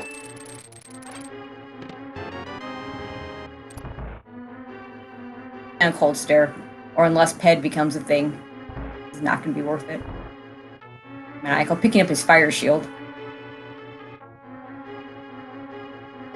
Which would have been a really nice thing for him to have when he fought Blind earlier. That's the one time that I really like having a shield. In particular, the fire shield or the mirror shield, because those fireballs that are all over the place in the Blind fight are blocked by the shield. Yeah, exactly. If you're on script, you don't need it, but if you get off script, it's really useful. It really is. Maniacal can head back into Super Metroid. We'll full clear Lower Norfair. And like I said, I mean, he's got everything you could possibly want for this. He's now at 45 supers, so he may just do supers for the kill, even though he's now got full beam combo. It is still a little faster DPS to use the supers. You'll see in a lot of Super Metroid runs, you'll often see they have the plasma beam as a choice. You'll see them not use the supers, because even though you have higher DPS, it'll lose you time in the long run because you'll have to farm. But here, we don't care about that. There's going to be plenty of chances for him to get more ammo in later parts of the run, so he might just choose to use those supers. Yeah, he is still missing Ice Beam. How many extra shots is it without Ice Beam? So no Ice Beam means it'd be 24 shots if you do the plasma. Ice Beam in terms of damage done is the weakest of the beams. So yeah, I expect him to use super since he's got 44 of them currently, 45 max. Gotcha. And yeah, we see Iris doing a nice job of clutching out that cold stare fight. Got a little sketchy at the end, but using a combination of spins and hammer hits and a couple fire rod shots. She got it done. It was nothing of worth, just rupees. Okay. So Ice Palace only becomes useful if it turns out that Pet is a thing.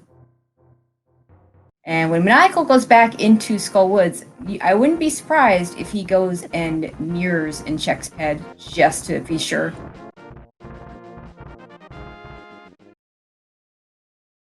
All right, Iris. So what does she have to check here?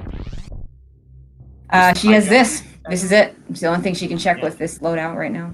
I was trying to think if there's... Well, she does have... She could get up to Alpha Power Bombs with her Space Jump and Screw Attack. Did she get Space Jump? Oh, that's right. She didn't have the mirror. She did not get the Space Jump. You're right. She's going to be angry that she can't get the gravity suit just yet. Well, actually, she can. Yeah. I mean, it wouldn't be easy. Looks like that's where she's headed. Yeah, she's gonna have to. She doesn't have high jump or space jump. She's gonna have to do a shine spark to get up here. Yeah, I mean, this could end up... I mean, obviously this is a time loss to go around this way just for one item, but if she opts to leave the rest of the Crocomire items and doesn't come back when she gets Morph Ball, that could save her a little bit of time.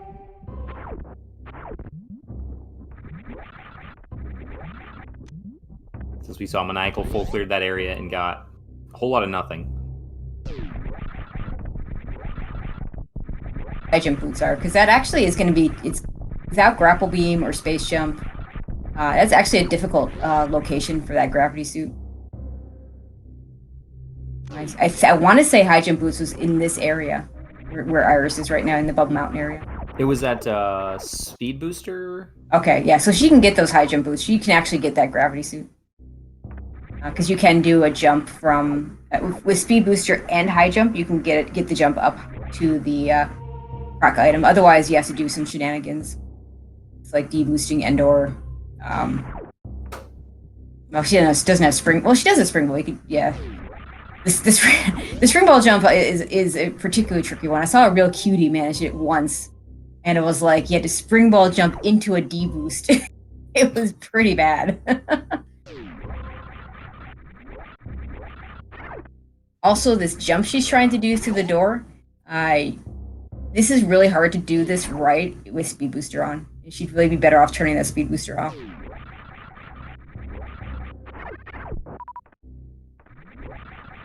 The Speed Booster, if you run and jump with Speed Booster and no high jump boots, it'll actually lessen your jump height instead of making it greater.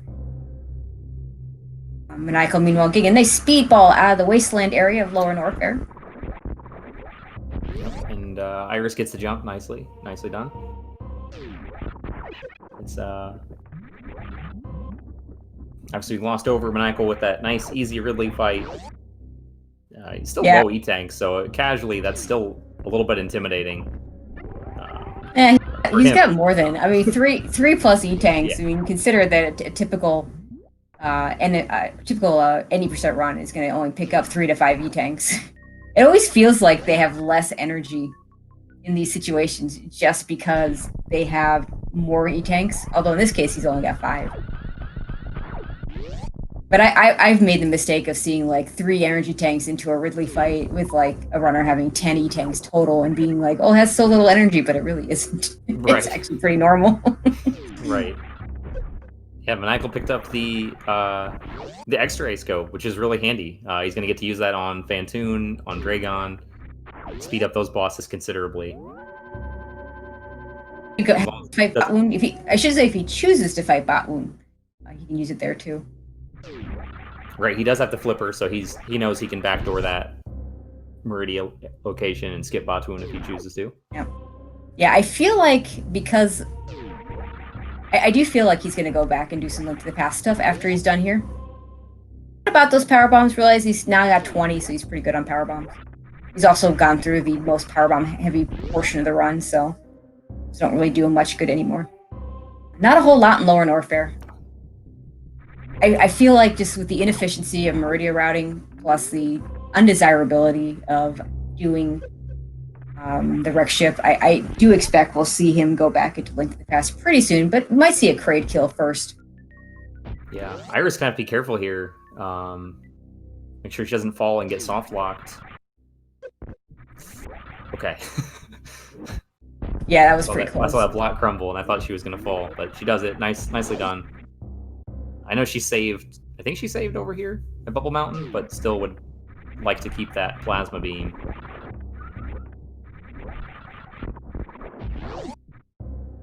Yeah, it's a good thing she had that high jump boost. Those high jump boosts, because yeah, that let her get out of that. Right.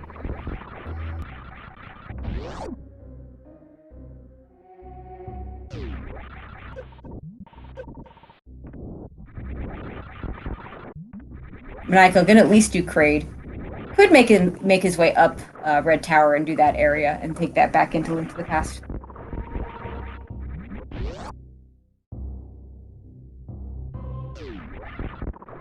Yeah, it makes a lot of sense. Maniacal just has so much to do. He's got several options that are good. He could opt to do Wreck Ship as well. Flute's a nice find. Not required, but still going to be useful for fast travel at this point.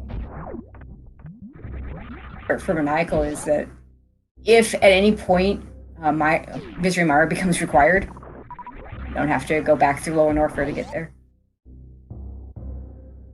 Yeah, that's a good point.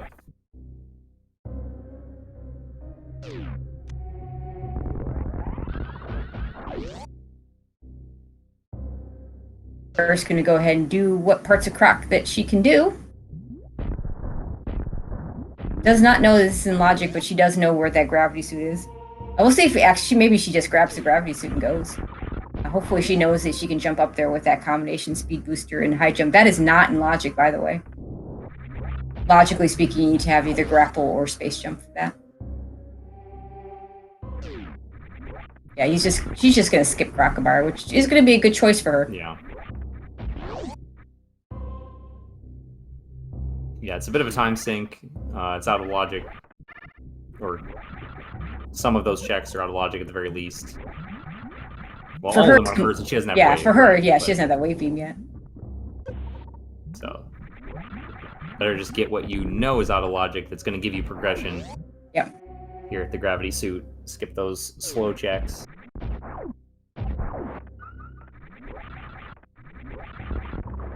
That's a good find. Aegis' boots for Maniacal. That's going to speed things up greatly when he gets back to Link to the Past, and it might incentivize him even more to go back there. We'll see if he goes back there right away, or if he goes and does those Red Tower checks. He also has a Spazer he can check, and an X-ray scope. The X-ray location. Yeah, looks like he's going to head up that way. Yeah, not going to break the tube, so we're not going to see Meridia right yet, which I think is a good choice. Got some nice sync from both our runners. The same room at the same time.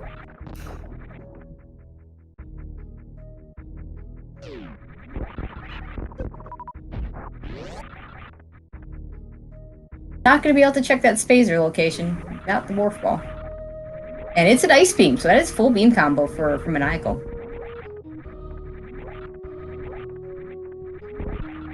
Very nice. Yeah, I think I understand Iris's routing here. I think at some point you have to turn in your advantage of the items you've gotten out of logic, you know? She continues to check things that are out of the way or out of sequence. And they're a little bit slower, a little bit more risky plays. Okay, Maniacal fooled me. He's going into Meridia. Okay.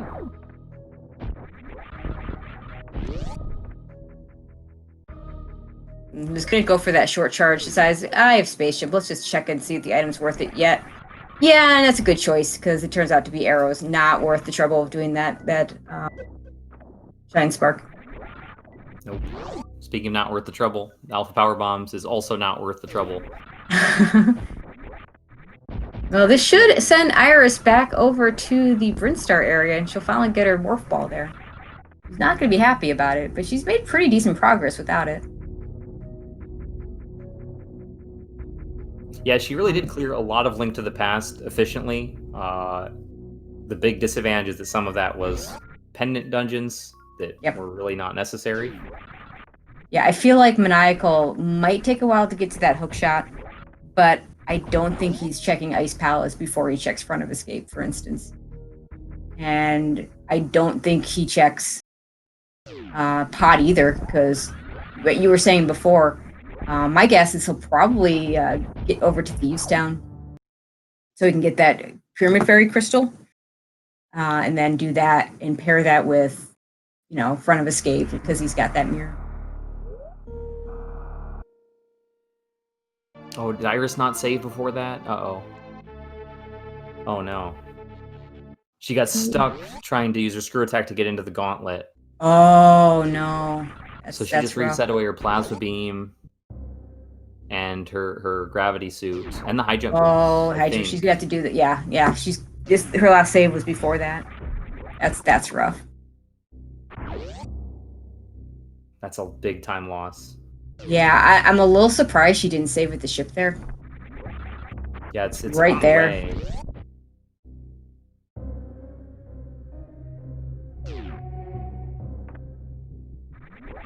Oh, she does have high jump boots. Okay, so she saved after high jump, probably in case she got stuck here in wave beam. Yep.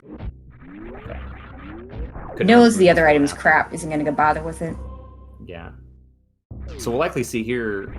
We'll see her probably take the portal back to Link to the Past after getting the gravity suit again. Yep. And either reset immediately or do some other Link to the Past checks because she knows Alpha Power Bombs was nothing. Doesn't need to go up the red tower for that. Okay, Maniacal doing some save scumming, gonna check these sand pits out. I'm first gonna do the aqueduct items. Nothing.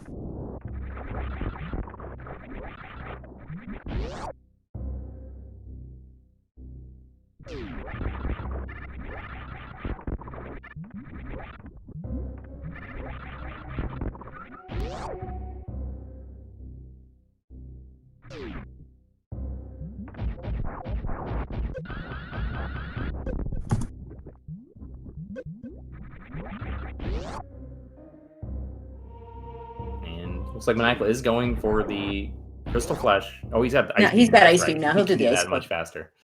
Yeah. He might opt to turn off his plasma beam for this.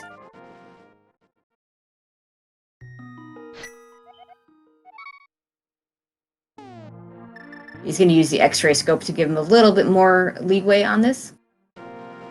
Still not quite high enough. Little surprised he's not turning. Yeah, okay, so this should be fine. Oh, decides to just reset. Okay. Yeah, okay. I mean, it's not in logic without grapple beam. You can check the other sand pit and still go over there.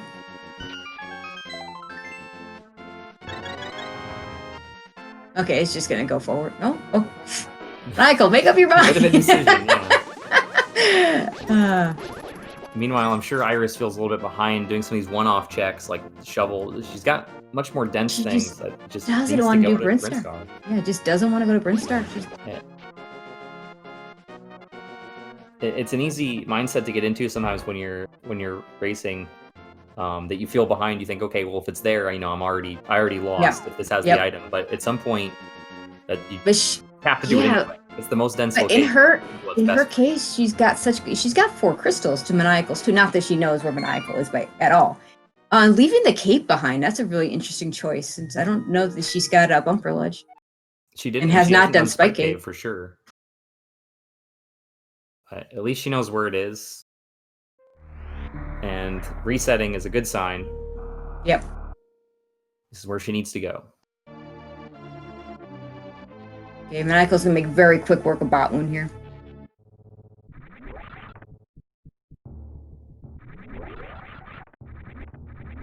It's like he missed it. Yeah, it only takes like 4 shots here, so a little surprised that first set of microwaving didn't quite work, but.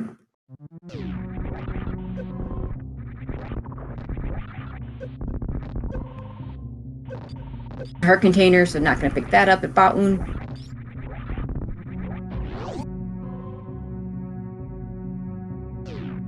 Iris sees the quake. Chooses to reset it. Yeah, she does know that Turtle Rock is not Quake. It's still a little bit interesting since she hasn't checked Mire area. Yeah. And the fact that she's already done a pendant unnecessarily, having a better chance to get into Mire and a little bit closer potentially to a pedestal pull, which would be good for her. Pedestal pull would be good for her in this race setting since it would force Maniacal to do that time loss of Ice Palace for nothing else. Yeah. Well, yeah, if Pedestal has something. It looks like she didn't go back and pick up that gravity suit. No, I think that's a solid play. I mean, she knows where it is. She'll. Okay. I think that's smart because she's gonna eventually get something else to make it easier to get out. It'll be the morph ball. She doesn't know that, but if the morph ball's here, she'll get it right away. But I think that's smart.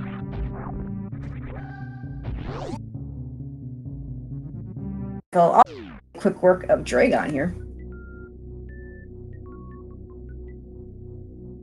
The real question is he going to full clear Super Metroid before he heads back into Link to the Past? Because he could literally full clear Super Metroid, beat the game before he ever sets foot back into Link to the Past if he wanted to.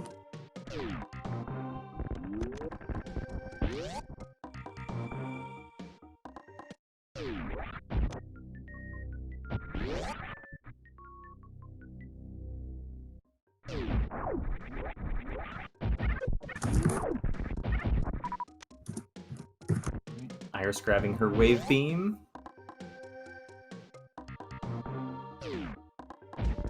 Having killed Dragon is going to make his way out of here. Yeah, we'll see what he opts to do.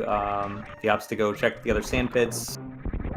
Because he checked right. Did he check left? He's checked both sand pits. They had nothing. The only thing he hasn't checked is Plasma and Shock Tool. Okay. Shock Tool still not being in logic. He might just orphan that. And Iris finally gets her morph ball. And shows her frustration.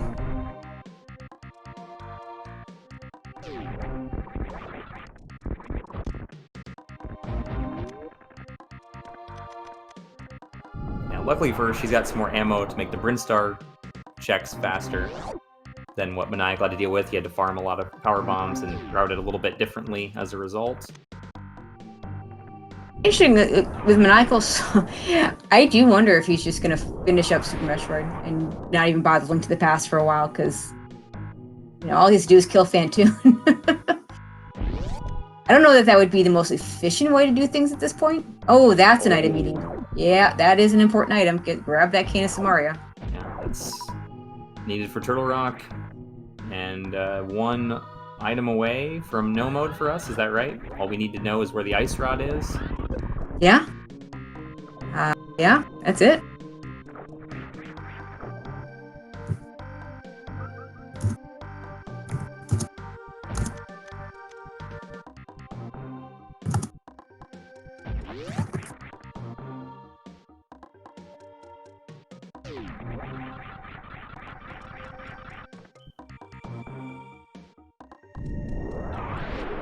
See, is he gonna go do Shack Tool now? Try again. Let's see which way he goes. He's not gonna do it. Just going left to exit Meridia, looks like.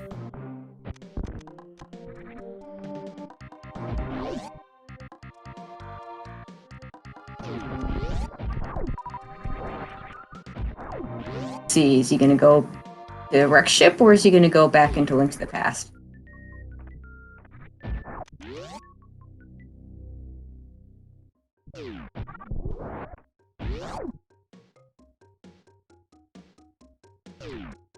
Yeah, going left looks like he's headed up the red tower at the very least.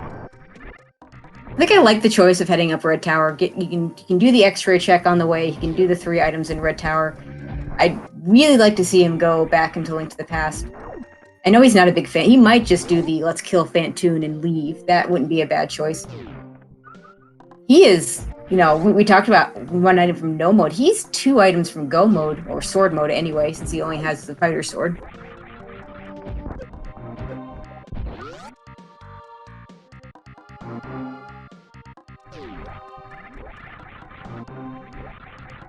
We know where 1 sword is. It's in pod. Chances are he'll find another one somewhere. Right, especially with how much we've seen and not having seen the 3rd sword. There's a really good chance it'll be in GT or in another one of the dungeons we haven't seen cleared, like Swamp Palace. Or Turtle Rock. Swamp Palace just always has a sword. At least it seems that way. I once literally went into Swamp Palace and said to my chat, I'm gonna go to Swamp Palace and get my sword now. And sure enough, there was a sword there. Iris gonna finally get her mirror.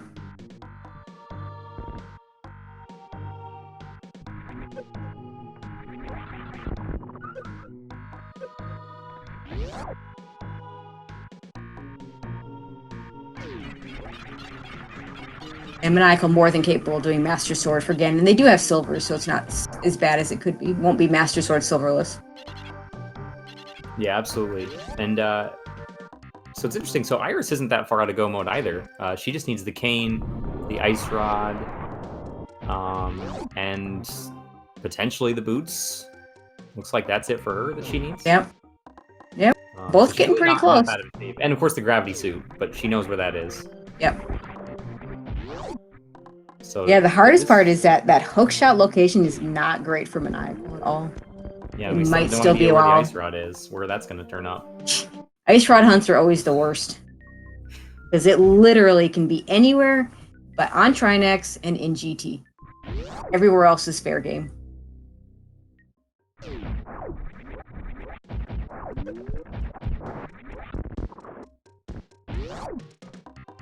Okay, Maniacal, you can go do wreck ship right now.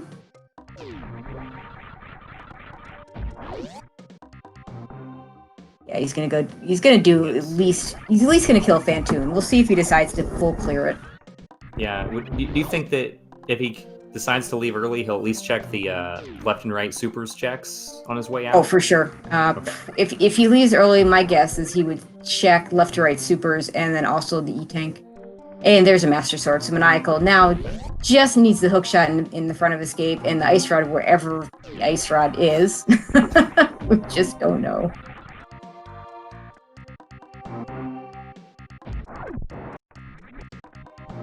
This will be a very quick Phantoon kill since he does have the full microwave beam combination. And the only locations... Oh, there is one other location that Maniacal has not seen. And that is the Criteria Supers. We'll see if Iris goes and checks that. Well, that's right. He didn't have enough power bombs, but she's not going to have that issue when she gets Nope. there. She's got 15 of them right now, 25 max. So she's not going to get more power bomb drops here because there's, like I said earlier, nothing in this area drops power bomb. Not with any good chances, anyway. No, I don't think they drop them. Period. This area it's all tier 1 drops, just regular missiles and health, I think. Oh, okay. I thought the Rios could, but it was a low chance. But probably mistaken. I know you know a lot more than I do about Super Metroid. I'd have to probably look it up, but yeah. Okay. Maniacal into his Phantoon fight. This is a little bit different in terms of the micro strat. He does need to actually fire a missile to open up the eye, but now he's going to go... and Phantoon, being the troll that he is, jumps right over where that shot was going to go. So he's going to have to go through in the second round here.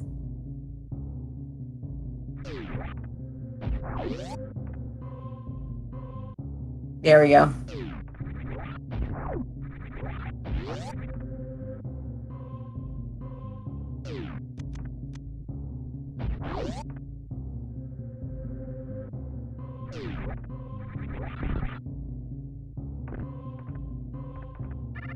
So now we have Maniacal with 3 more SM bosses done than Iris does, and Iris with 3 more Link to the Past dungeons than Maniacal has. Very interesting. Don't see Maniacal doing Ice Palace, so not as much of a lead there. Yeah. Oh, I absolutely agree.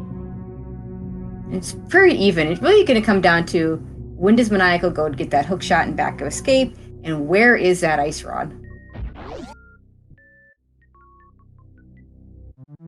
Yeah, and just the fact that Maniacal's cleared so much more of Super Metroid, the Cane's not in the best spot for Iris. She's not going to be in a hurry to get to Plasma Beam location, so unless she makes some pretty aggressive plays, she's going to clear a lot of these Super Metroid checks we've already seen from Maniacal that amounted to nothing on the way there. And Maniacal picking up a lamp, that'll make his life easier. Won't have to do dark rooms, even though he's more than capable of doing them. We won't have to worry about him.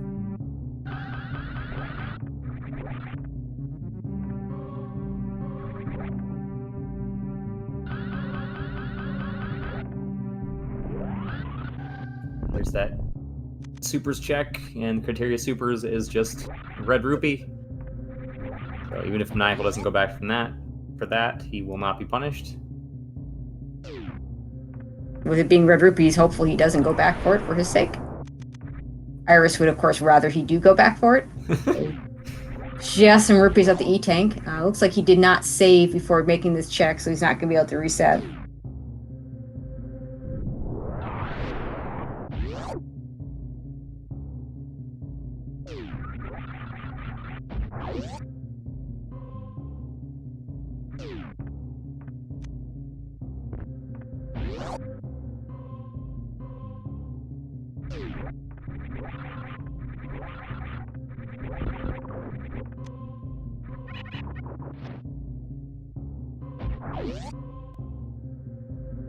It's gonna full clear wreck ship.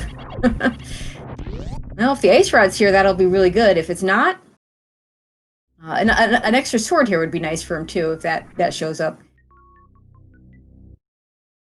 Yeah, that makes sense. I mean, it's a kind of slow to clear, especially with the bowling cutscene, but wanting to be thorough, looking for Ice Rod, as you mentioned, it can be anywhere, so you can't read into it too much of where you think it's going to be, and full clearing as efficiently as possible is sometimes a good strategy.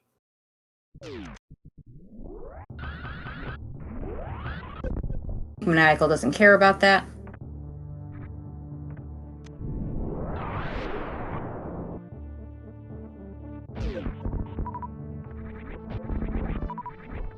Definitely not. We'll see where Iris decides to go after finishing up her criteria checks.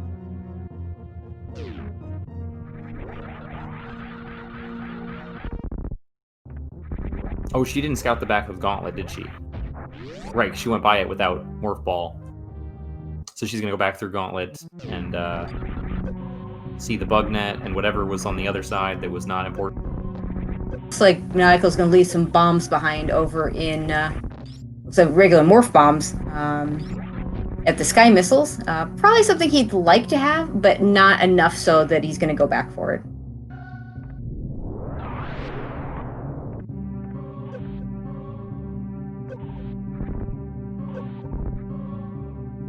And this time Iris keeps the Quake, which makes sense, just in case Misery Mire needs it and needs to be gone through. Yeah, this actually, that makes sense then, if she reset knowing that she was going to check this again to get to the back items later. Knowing she didn't need Quake right away, but could need it and was going to come back through. I actually like that decision. It does grab the bug net. Could be useful. I mean, with the bottles all coming empty, it's a bit of an extra safety. There's several places in GT, for instance, where you can go ahead and grab a fairy for an extra bit of safety.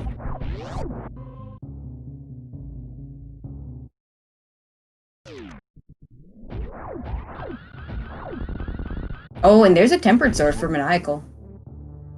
And it looks like Iris is going over to Wreck Ship as well. We'll see if she opts to full clear it. No, she's not. She's going to Red Tower. Never mind. Grab the other 2 items she couldn't get here before. Okay, so has full cleared Super Metroid except for the Criteria Supers, which we know is nothing, and Chat Tool. He could, and wouldn't be surprised if he does. He might just go ahead and kill Mother Brain right now. There is nothing more he could possibly want to finish up Super Metroid. It is, in general, faster to kill Mother Brain first because of the way the escape works. You don't have to go through the entirety of the escape. There's a little bit of text that doesn't happen, so it goes a little bit faster. Typically, the reason why you would do Link to the Past first is because you might get those extra few items that you need to finish the game. For instance, you might go into GT without Plasma Beam, you might go in there without High Jump Boots, you might go in there without Speed Booster. He has all those things. The only thing he doesn't have is bombs, which helps a little bit, but he saw where those bombs are. He doesn't need them, so he is going to go ahead and clear. He's going to finish it right now. And the only way he comes back is if if Ice Rod turns out to be a Shack Tool. That's the only way he comes back, and that would be just a terrible, terrible thing if that turns out to be the case. Yeah, he might opt to come back to check Criteria Supers as well, even though it was nothing. Yeah, this is where you wish you'd lose all your ammo coming out. This actually happened to Maniacal in a race months ago, maybe even more than a year ago.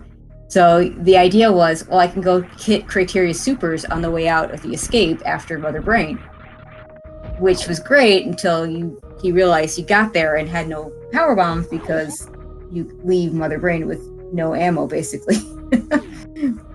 Yeah. Potentially you might have missiles left, but you're not going to have power bombs. Yeah, I saw that in a race earlier this tournament where a runner did that, and I thought, wow, this is such a great routing decision. I never thought to do this, and then it immediately didn't pay off.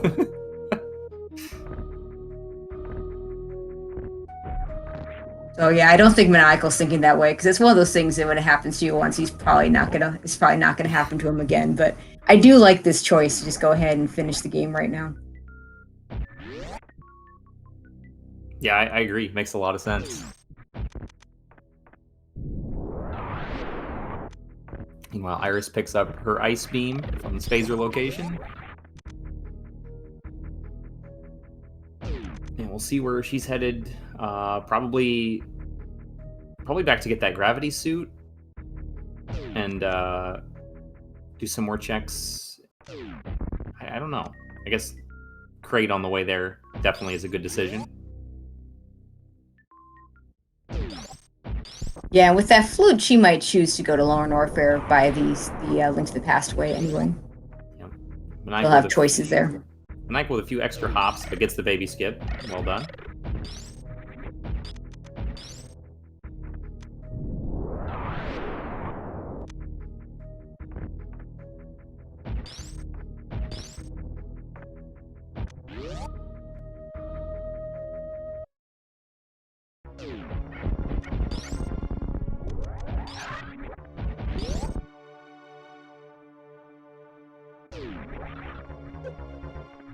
It's going to have to turn off that screw attack if he wants to do the Zeb skip here.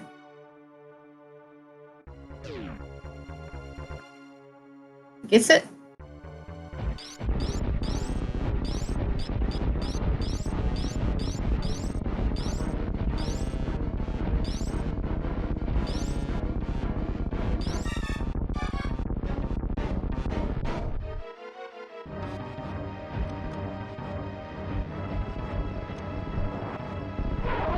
Gets the Crate quick kill. Maniacal moves into Mother Brain 2. It's like no Crate DLC from our runners today. Always good to see.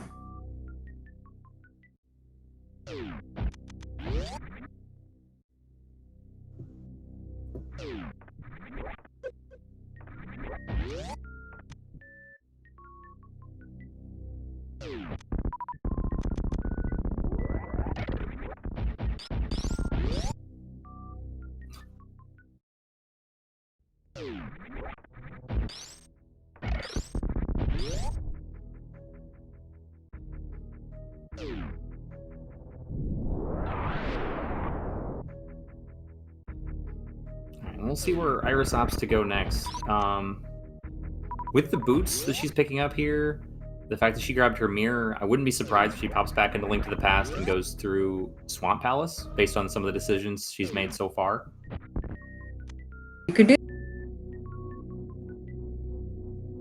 I mean, Maniacal, sorry, I hadn't gotten very far. Maniacal, on the other hand, probably doesn't want to do Swamp Palace because no hook shot. I could see him doing Eastern because he can full clear that. Probably will finish up Skullwoods and Thieves Town. Hopefully he does that Pyramid Fairy check into the escape so we can get that hook shot. But then, still looking for that Ice Rod.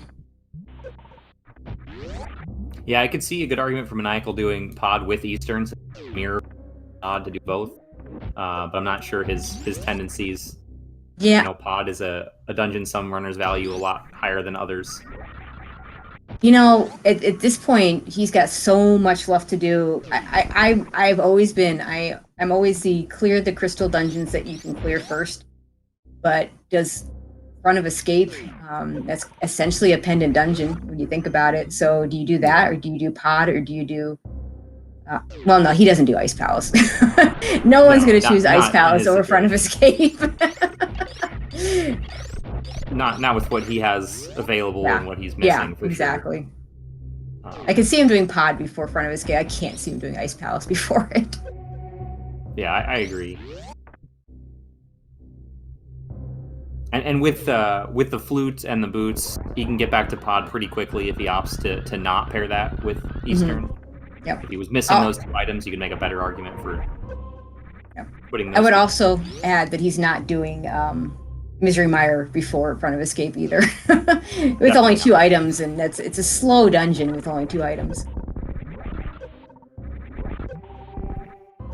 Iris might want to... Yeah, okay. That Screw Attack does destroy those blocks, so she's gonna have to be careful. Okay, now she's good. All right, and making what we know is the right play of skipping Crocomire, which kind of, again, is sort of like a pendant dungeon in her situation here, so it makes a lot of sense.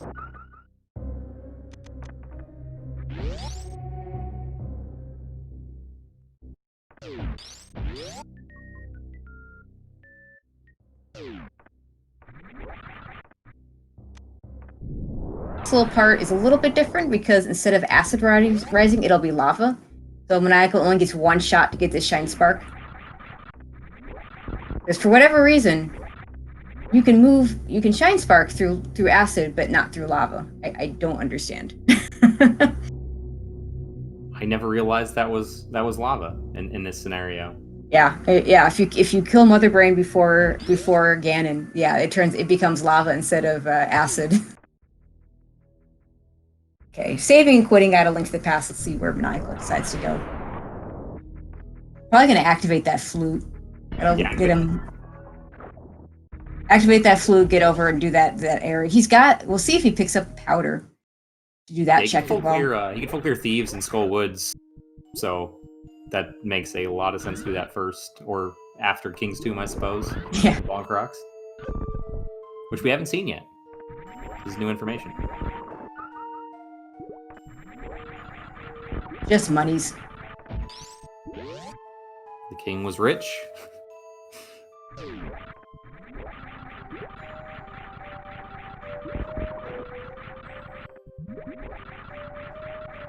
And we'll see how thorough Iris is here of her Meridia checks. Opting to do this before...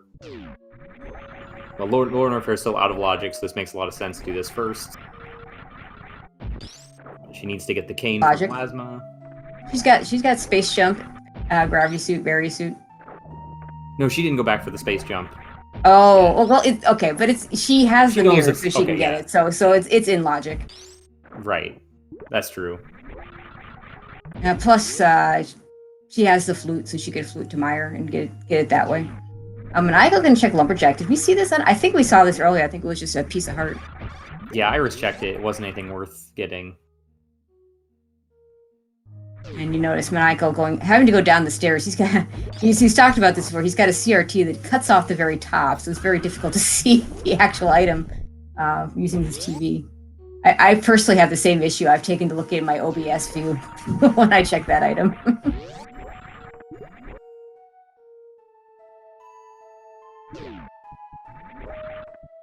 And we're going to get a head check before he even does Skullwoods, so this is interesting. But maybe he'd pair this with Skullwoods itself. This is Ice Rod. This is pretty big. Because he's going to be right in the front of the dungeon, and if he's going to check more than one, he's going to be right there, leaving Skullwoods. He could just mirror and check it. But it is just a missile, some kind of flying bomb. So I like that he's checking this now. I mean, I like that he's checking it at all. I would like to better pair it up with Skullwoods, but I do like checking it before even touching a pendant dungeon.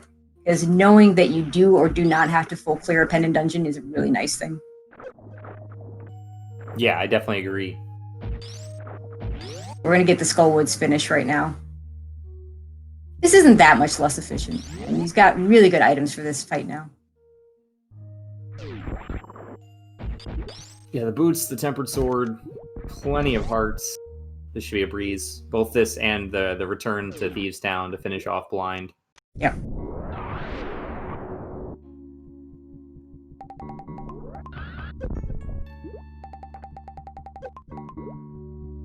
So unfortunately, for a little bit, we're going to be seeing a lot of the runners doing, because they took such different routes here. We're going to be seeing a lot of the checks that we've already seen. So not a lot of new information is going to come out here, which is kind of unfortunate. Yeah, Iris opting to go through Meridia before checking Sand Pits. Which makes a lot of sense. I know plenty of runners like to opt to do that one way versus the other, but both work out very well. She does not have charge or X-ray scope, so she'll have to just use super missiles. And if she misses a few shots due to this terrible hitbox that Batoon has, she's got plenty of missiles to back it up. Yeah, she switched away from those supers. It is a lot easier. For whatever reason, I find it a lot easier to hit Batoon with the supers than with the regular missiles. Oh, for sure. Possibly trying to avoid farming before Dragon, but... Maybe. Oh, she has the option of speed booster kill for Dragon. I don't know if she does that or not. If she doesn't farm, then we'll assume... She does? Okay, she's gonna farm here. Let's see how much farming she chooses.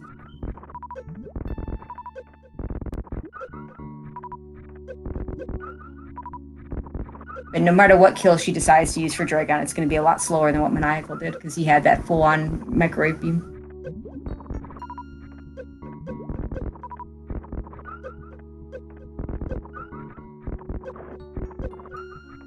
Okay, and blinking you miss it. Maniacal's already done with Skullwoods.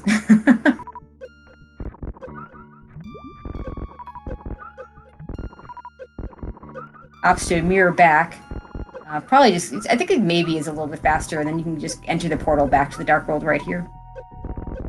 Yeah, with the flute, it's actually faster to flute back and then lift the rock since he has mitts from the other side. But either way, this is fine. Pretty fast. Yeah. Might shoot. Yeah, looks like he's got the mirror out. Probably going to check Sick Kid. I don't think we've seen that yet. I believe Iris checked Sick Kid. And it was nothing.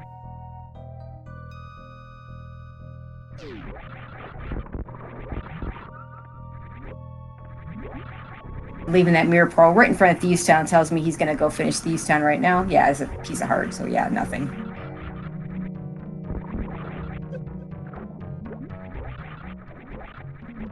Oh, gonna activate the flute first.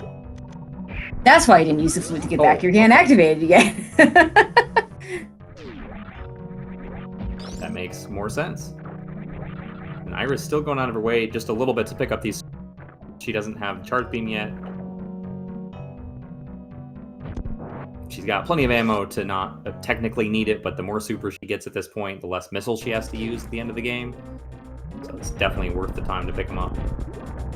As long as they're... supers for Mother Brain. And for every super missile you don't have, you need 3 missile packs. So yeah, she's got enough. But, you know, you're right. You don't want to have to rely on all those missile shots.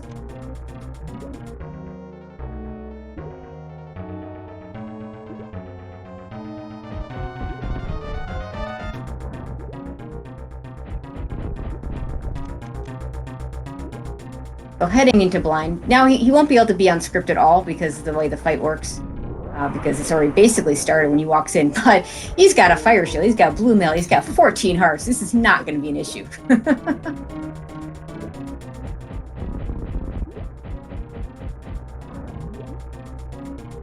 And this time he has full magic, so he could actually use the cape if he wanted to. That may have been the worst part about what happened earlier. If he'd had magic for the cape, then he would have been able to use that and probably survive the fight the first time, because he got all the way to the 3rd round. Yeah, absolutely. Like Iris did use supers to finish off Dragon. She'll get her nothing that I don't even remember what was here, but it was nothing. Yep, just missiles.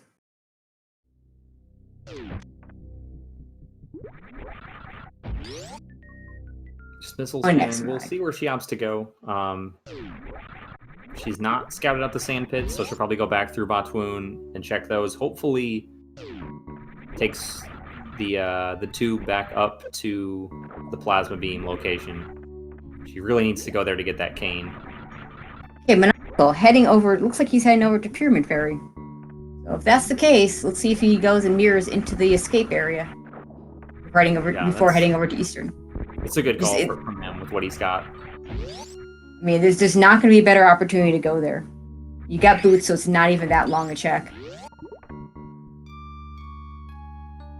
Yeah, the bomb is a little annoying since you can run with it. You know some ways to manipulate it, but it's sometimes not worth the trouble because if you mess up and it explodes, you have to go all the way back to buy a new one. Yeah, there are 2 things you can do. You can use the hook shot, and then you can run after the hook shot. Or you can try and do the bomb dupe strat, where you cross over the screen change at the right time, and then after running away from it. I'm not a big fan of the bomb dupe. I during the Link to the Past tournament last fall and winter, about 50% of the time, and these were really good runners, so it wasn't like the scrubs of the world. It would fail about 50% of the time, so definitely a risk if you're going to try and do that. Yeah, for sure. You can also use damage boost the same way as you use the hook shot, but they just time your dash right after taking damage, and the bomb stays with you. But either way, it's very minor time save, and it's a big risk if you make a mistake. Okay, Maniacal did mirror, so he is going to do the escape.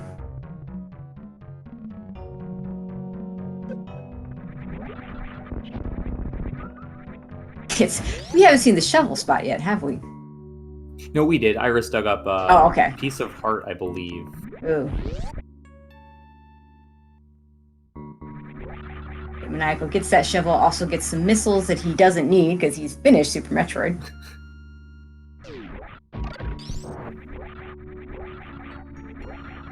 He'll be going in front of escape, getting his hook shot. And there'll be a decision from him where to go after that point.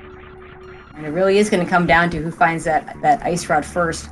I give a bit of it. Depends on whether Iris does Lower Norfair and wreck ship before heading back into Link to the Past. It's a really good chance that ice rod is in Link to the Past. The only location that we haven't collectively seen at this point is Shactul. Yeah, and the most dense locations left are Swamp Palace and Turtle Rock. We haven't seen any of those. I would say Maniacal finishes the escape here. He won't check Dark Cross because he'll know there's a map there. And then go over to Eastern because he can full clear that, and then go over to Swamp Palace. Yeah, that definitely sounds like some really good routing. Either Eastern then Swamp, or Swamp then Eastern, are probably the 2 smartest plays he could make after picking up his hook shot. You do Eastern first. The items in Eastern are a little more on path. If you do Swamp first, then you have to make that decision, do I go back into the left side? If you do it second, then I think it's an easier decision to say, yeah, I'm going to go back in there, because I've already done Eastern. I've already done all the crystal dungeons that I can full clear, so let's just check this now. Yeah, that's a good point.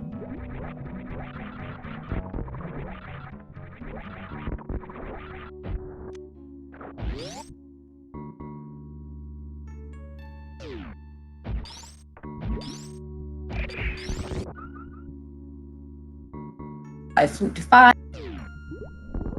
Flute to 4. Okay, he's gonna do swap first, I think. Nothing wrong with that. Okay. Yeah, there might be some difference based on where he found his items. Maybe he thinks that he found all the items to get to swamp, so it's more likely to have progression because it's later in the chain. It's locked behind a lot more. You know, and Maniacal is kind of big on those kind of things. Oh, he's going to do some of these other checks here in this area too. I don't know that how I don't recall how many of these he did. He might not have done K45. K45 would be, I think, the only one. He didn't do the Smith chain, but that's kind of out of the way. Yeah, I don't see him doing the Smith chain until the crystal dungeons are done. I don't either. I could see him doing Bombo's tablet as well. You have not seen that. I'm not sure I like him doing. I'm not sure I like the play to do K45 here with those crystal dungeons left, because if you're going to do it, you can pair it with the Smith chain. If you're going to do that, you should do the crystals first, like you said. Clear the crystal dungeons that you can clear.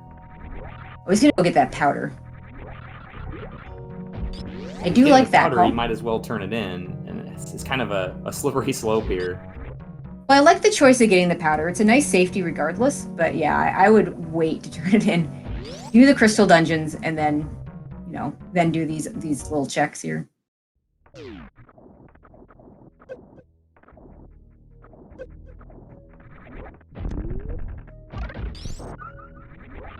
Iris going to have some decisions to make on her own in a second. Oh, he's going to do the dig spot.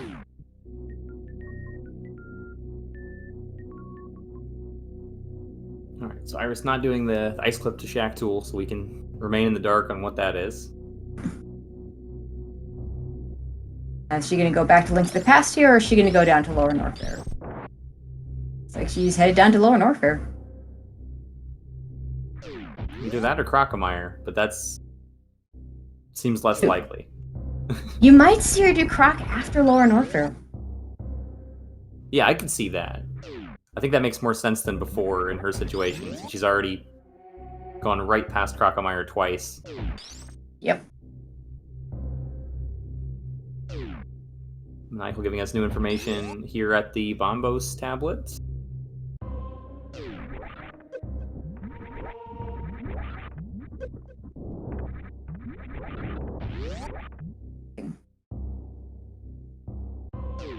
Of course, nothing. I mean, I can see the argument for doing some of these checks. They're kind of in the same area that you're in, and if you do find the ice rod, now you can go mode swamp, and go mode swamp is so nice.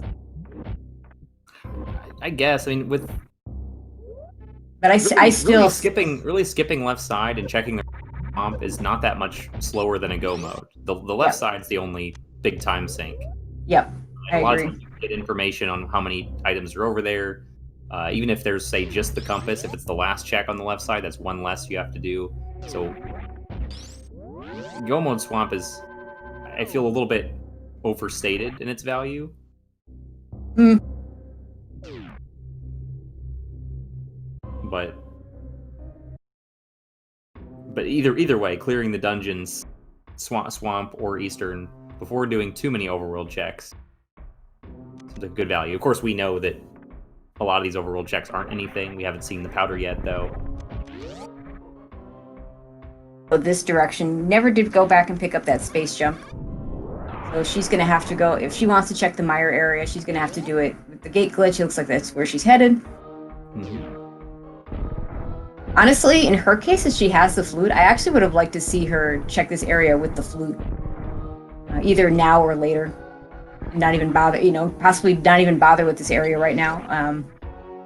And check it with the flute later. Or get into Lower Norfair with the flute. Yeah, that's a good point. She doesn't have charge beam, so she's going to have to use supers here. Didn't see if she saved. Yeah, she must have saved. She's resetting. I do like the choice to reset here. She knows there's nothing here. She might still choose to go to the Myra area, but she could do that with the flute, so I suspect she won't.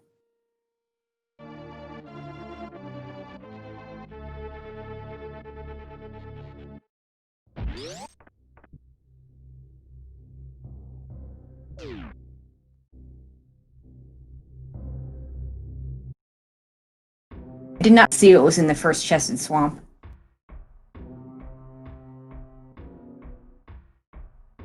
Looks like it wasn't anything useful. I didn't either. I was more interested in whether it was a map or a compass to give us an idea of. It's one of those things, you know. How soon do you know? Okay, chat saying a heart piece. Okay. Oh, Maniacal's gonna go left side first. That is interesting. Yeah, if he was more than one item out of go mode, I think it'd be a call. But if the item's in the back, this is just a big time sink. I didn't think he'd learned the icebreaker trick yet, but this looks like he has. He's gonna leave the room while the bomb goes off, and now if he does the icebreaker here, when he goes into the room with the flooded key, the bomb the switch will go as soon as he walks in. He looks like he's saying for the bomb setup. He has the Cane of Samaria, so a little surprised about that. Yeah, I mean, if he can do it quickly here, since the bombs are already equipped, I think it's a little faster, but he's getting a bit of trouble from the enemies. And he missed the setup there. Because he's now flooded the key. He has to get this. And he does. Very nicely done. And this is fast. If you're committing to doing the left side, this is faster than coming back in later, because you cannot do this trick when you come back in the second time because you don't have a key to open the door. Yeah, it's faster as long as you can get the setup quickly. That was... It looked like a little bit of a time loss from him there, since he wasn't able to get the setup easily with the Stalfos and the Fire Snake getting in his way. But not a big time loss.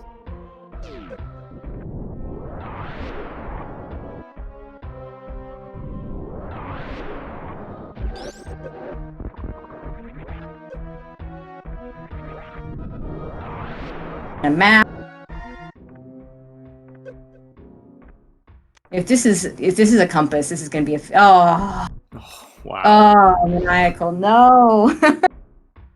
This is why you don't do left side if you don't get a dungeon item. Yeah, and possibly the worst thing now is that he doesn't have the big key. So if the big key is on Argus, he's gonna have the decision: do I go back in for just the big chest, just that one? Yeah, that's rough. Especially after already having done left side. Well, he's gonna have to make a decision about the big key regardless, because it could be, you know, he might get it on Argus, but even if he gets it in one of those other locations, it's like, do I backtrack to the big chest now? Yeah, that's a rough one. Yeah. And not moving the statue, so he's going to do the diver down setup again. The Cane of Samaria this time, or sticks with the bomb setup. Or even which Cane of Samaria setup he opts to do. There's a couple different ones. Different depending on whether you want to do it on the right side of it or the left side of it, too. Which is kind of interesting. Yeah, so he's sticking with the bomb setup. It's it. It's a lot easier without the enemies in his way. Does a nice job.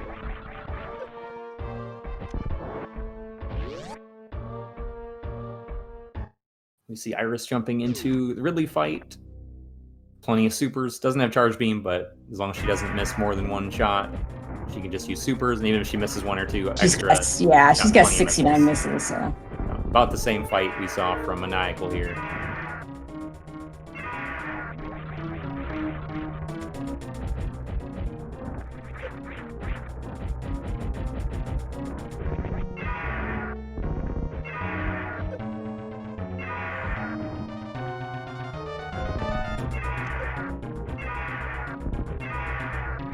Be a hard Argus fight with the tempered sword.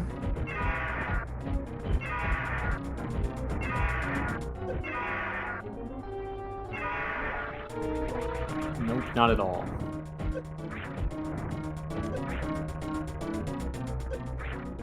This is the silver arrow shot, but just 2 spins to finish off the second phase as Iris finishes off Ridley. Try. Wow. Okay. Maniacal's in go mode. Right, this is now going to be really hard for Iris to come back from.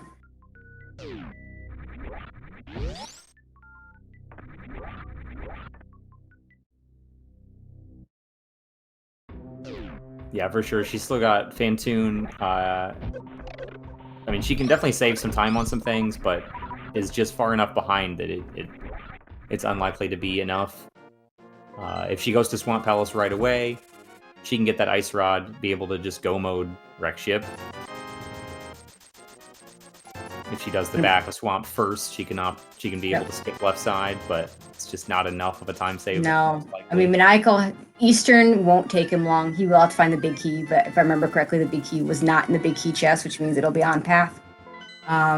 TR is not a go mode dungeon in general, but they'll both have the same Turtle Rock.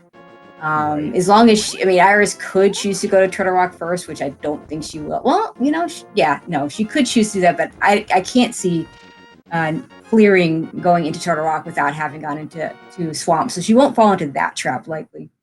But there's just so much left for her to do in other locations that even if she went over there right now, the fact that Maniacal is already full cleared Super Metroid, including Mother Brain, just gives him a really big lead here. Yep, I absolutely agree. But, to be fair, Iris has played very well. And the only thing I would fault her for, the fact that she did so much Link to the Past before going into the Brinstar area of Super Metroid, I think was fine. Because she was progressing. She was getting getting crystals. The trip into Ice Palace for the pendant, maybe even the trip to Pod, I feel like when the game gives you Speed Booster that early, there's usually a reason for it. And she even got Screw Attack at that point. So doing those crystal dungeons before doing those Brinstar checks, I think was a mistake on her part. Had it worked out, though, she could have taken a really big lead. Had Morphball been in Ice Palace, it has happened. It can happen. It does happen.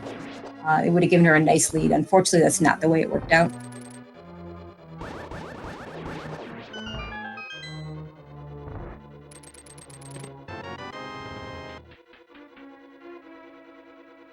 Picking up that big key. I don't even think there's even any luxuries left for him to pick up. I mean, I guess a gold sword would be kind of nice, but, player at his level doesn't really need a gold sword compared to a tempered. He's got the silvers. Yeah, it would speed up the Trinex fight a little bit, and potentially speed up the Ganon fight, but if he does everything optimally, won't even be a difference there. Right. Just makes it a lot easier. And he's definitely not getting that gold sword in Pendant Pod. No.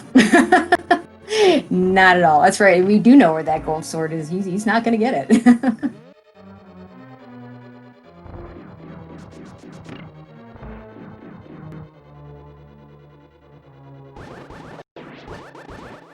Of course, he doesn't know it's there, but I don't think he's even going to look for it. He'll check. He'll get to GT. He'll check the up to getting the big key, and then I don't see him checking anything else. Oh, okay. I was trying to figure out why Iris didn't have the charge beams, because when she did Double Mountain, she didn't have Morph Ball yet, so she couldn't get to that location. Yep. But she's got her X-Ray and her charge beam. She'll get to use that on Fantoon at the very least. Yep. Mm-hmm. For at least one microwave kill. And Maniacal making very quick work of Eastern Palace.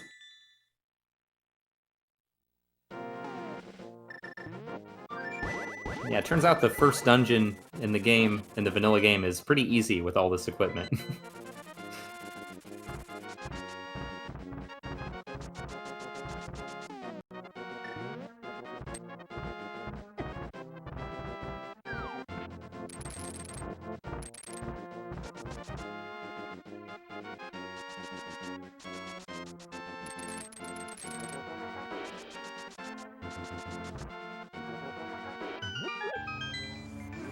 Where she heads to. She's going. Oh, it's probably going to activate that flute. Did Michael already open up Turtle Rock? I don't think he did. I don't think he did either. That's odd that he's taking this route if he hasn't already opened it.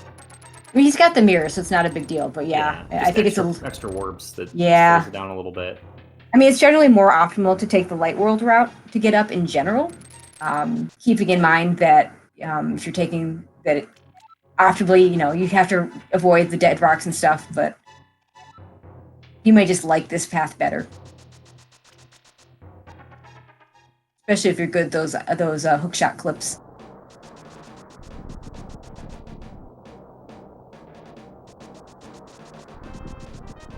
Oh, he did already open. Okay, so that's... Okay, he did open, yep. That's better. We were wrong.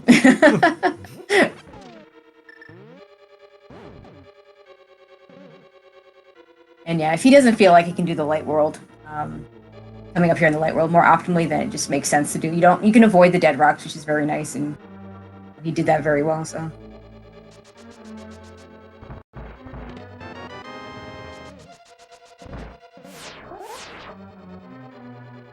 Happen here is if we get an early enough big key, he'll steal the key from the pokey and be able to. He will, of course, avoid Mimic Cave altogether, but doesn't even have to go outside.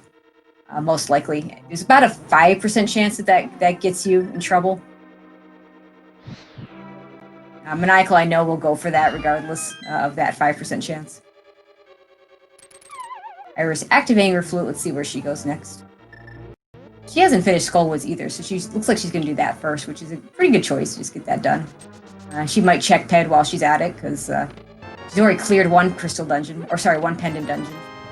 Yeah, she's cleared one and almost cleared all of Pod. We just need to dip back in for Helmasaur. Which really isn't a large time sink. Would just be Meyer for her to fully do, but we know that's not going to work out for her. That would have worked really well for her. If Ice Rod had been on Ped, that would have been really good for Iris. Yeah, no, unfortunately for Iris, well, maybe, depending on how much she likes that shield. She got her fire shield eaten by the picket. She was blocked by a rock under one of those bushes, just at the worst time. Yep, but fun fact, she picks up the mirror shield. She gets the mirror shield. Yep. And likewise, Maniacal getting some trouble with the chain chomps here. Well, there's a reason why this room is a candidate for the Link to the Past worst room of the game.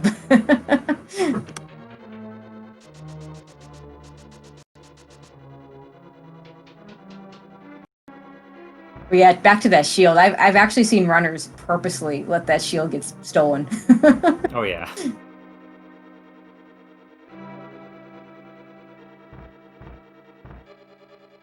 I don't believe Maniacal's gotten that big key yet, so unfortunately he is going to have to go ahead and go check the lava chest and pick it up at the vanilla location. Oh no, he does have it because he's not opening the door.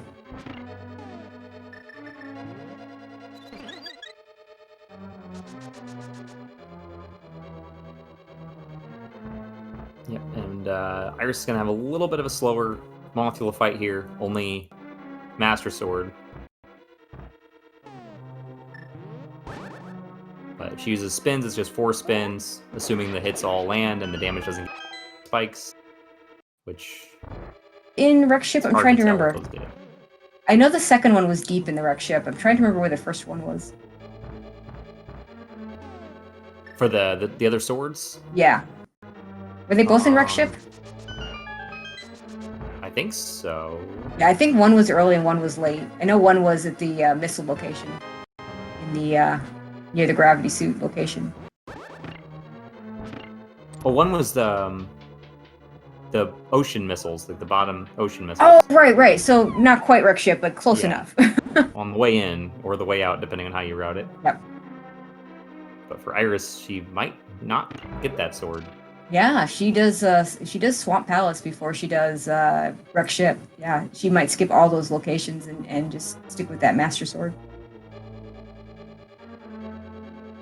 But it's hard to say. I mean, with just Master Sword, she might opt to check a couple things that are pretty close to on path, like that ocean gravity suit. Location. Oh, Maniacal getting the really good key layout where he doesn't even have to do laser bridge, so that worked out really well for him.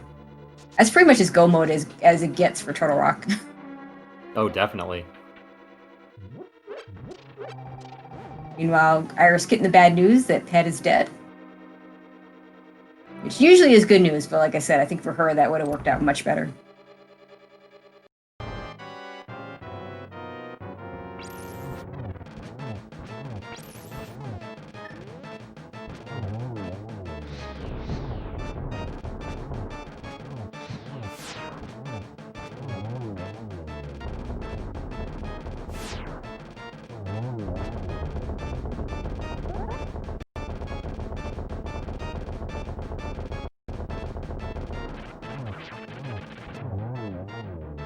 Nice try next fight from Maniacal. Finishes Yeah. off phase 2 almost perfectly. Yeah, that's another play. So the temper, we talked about the gold sword makes a bigger difference there, I think, than Ganon. But tempered versus master sword, Iris going into Swamp Palace now, so there's a really good chance that she's not going to have another sword for this. She might go ahead and finish up Link to the Past, because she's going to get her Ice Rod here, and then she'll be able to go straight over to Turtle Rock and finish up Link to the Past from there. Yeah, and then she might do just fan tune after Ganon into Mother Brain. Yep. It's a really good routing efficiency there. It is.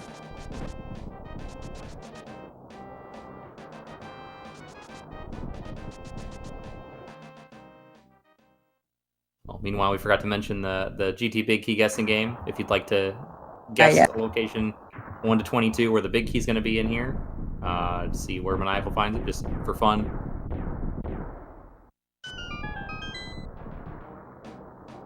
This is just for bragging rights. No internet points to be had. Although, really, internet points are essentially bragging rights anyway. Okay, here we go. Number 1 is a small key. Number 2 is the Cane of Burna. Knowing Maniacal, he will continue on right. He tends to like the, if I find a small key, go to the right, not full right. We'll skip Tile Room. No surprise there.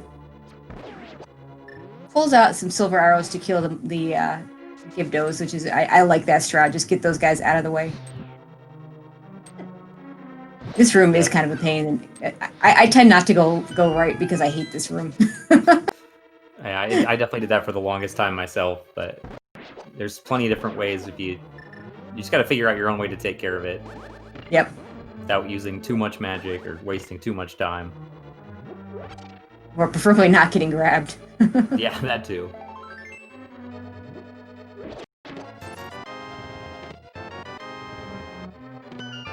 See if Iris makes the right decision to just go straight to the back. It looks like she is. And we failed to mention that it turns out that big key was in the big chest. So this was, I guess you could call this a god swamp. So the compass and map on the right, on the left side, the big key in the big chest. Doesn't get much better than that for routing. So unfortunately, Maniacal did go to the left side. Yeah, not only did it have go mode, but had all the left side and big chest not required. But hey, he showed us some really cool diver downs though, so that was fun.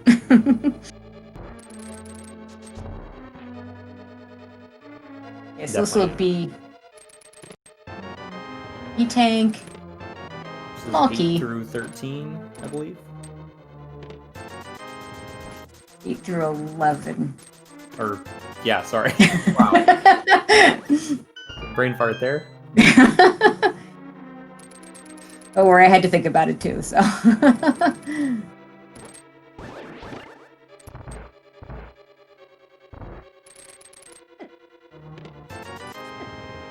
And just a rupee at number 12.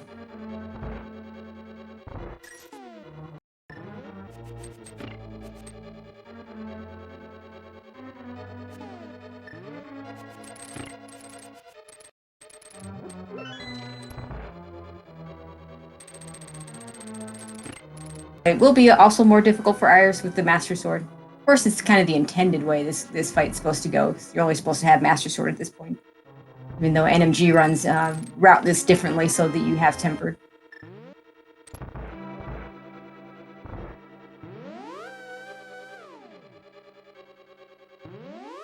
It was 13, I guess, was not the big key. I didn't see what it was, but who cares if it's not the big key? Yeah. Iris getting a nice phase 2 though on Argus, hitting her arrow. Finish that off really quickly to get her go mode at 2:27. All right, find that big key. Whatever her timer, whatever time it actually is, since that timer's going in the wrong direction now.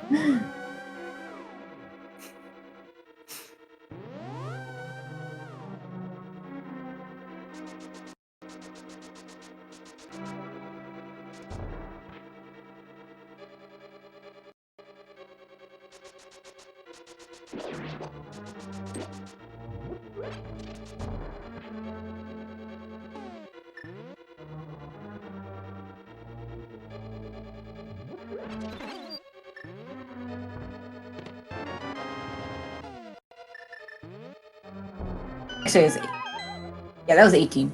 Gosh. Yep. This will be 19, 20, and 21, and then we'll just have tile room left if it's not here.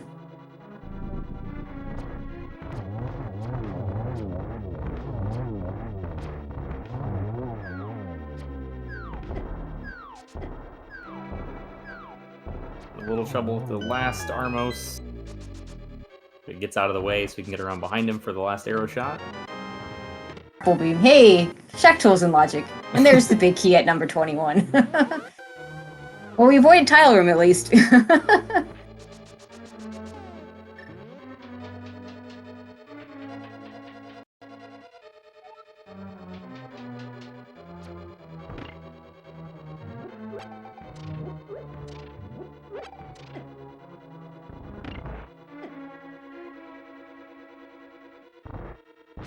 Indeed, going into total. She'll be able to go mode this as well. Maybe you might see her check a few extra locations, see how much she wants another sword. Not gonna find it here though. Yeah. I feel like in combo, it's a little less of a like if this were just Link to the Past, and I still was on Master Sword, I might be more inclined to check a few extra things to get a tempered sword if I wanted it. Just because at this point, there's how many more checks do you have left? But SMZ3, I mean, she's got the entire wreck ship that she hasn't touched. So there's just so many more places that those other swords could be that makes it so much less likely. Yeah, I agree. She's gonna find them. She might opt to check Laser Bridge since it's 4 pretty quick checks if she's able to get the laser skips, or decides to use her cape to get through there. Or did she ever grab the cape? She did not. No, she never grabbed the cape. Which honestly, that's gonna make that Ganon fight that much harder. Yeah, true. Using the cape, if you've got green potions in particular, with Master Sword, can really speed up the second phase. And let's face it, honestly, it's the second phase. Even silverless versus not silverless, it's the second phase that I find is the hardest. It's getting through those fire bats and getting those sword spins in. Yeah, absolutely.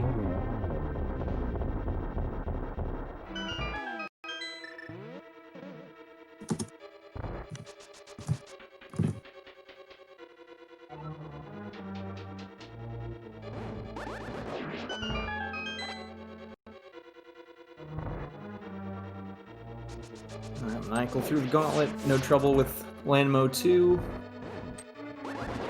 Through these Wizroad rooms. This is all just muscle memory and just see how clean the runner's execution is. Always a lot of fun to watch Ganon's tower climbs.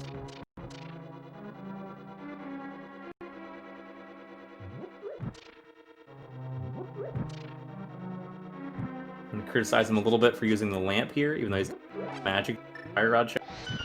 He's gonna have to walk a couple extra steps, but it's not really a big time loss. No. I like to use the lamp here, to be honest. Yeah, well, it depends on your magic. You definitely have to be aware of how much magic you have, but since there's the full refill, he has enough shots to be able to hit all 8 torches and then refill in the next room. It's kind of similar to sometimes, commentators will point out missing the facing left during the baby drain. I think the 20 frames. No, or maybe it's 40, I forget. It's very few, but every little bit helps, right?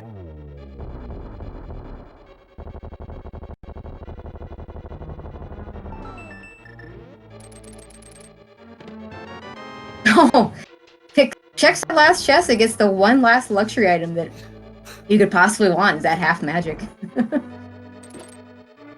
Hopefully Iris checks that when she gets there, because that'll help her out. Yeah, that's going to be a much bigger help for her. Because if Maniacal, provided nothing goes wrong on the Ganon fight that requires him to use his cape, he won't even need that.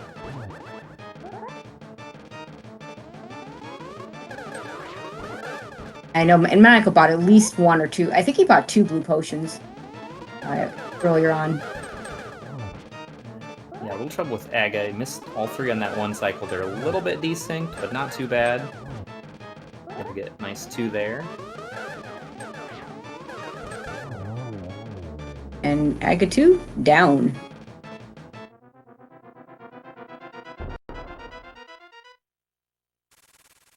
Oh, that's right. Iris never found the lamp at Nope. That was Ship? in Wreck Ship. Yeah, it was in the right left supers. left supers. Left supers Wreck Ship. This room is not bad though for dark rooms, because you can hold the direction buttons, and it'll change that direction. You just need to know the pattern of how long of when to hold it and watch to see when the actual direction change happens. Yeah, and she we can see is being a little more thorough, probably looking for that sword. She used her small key to get to the big chest, didn't find anything worth it, and continues to go around. So she will have to check Laser Bridge for at least 1 key. Oh, Laser Bridge becomes easier.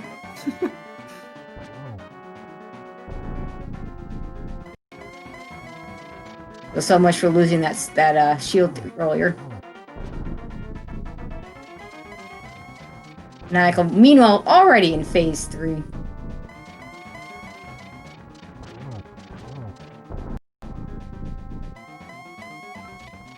And yes, we did find the arrows in the Dark World.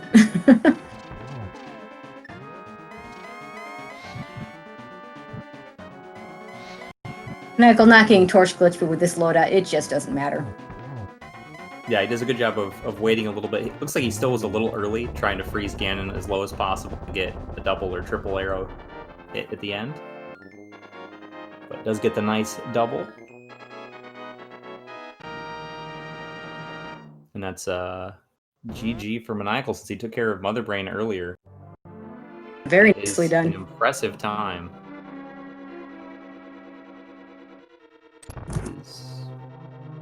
Let's see what the official time was.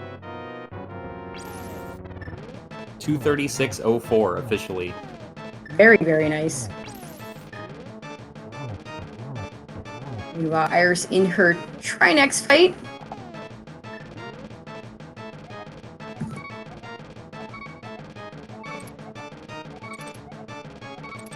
Yeah, and joining us now is Maniacal. GG's. Okay, we might be having some technical difficulties, but he'll get that sorted out in just a second, I'm sure.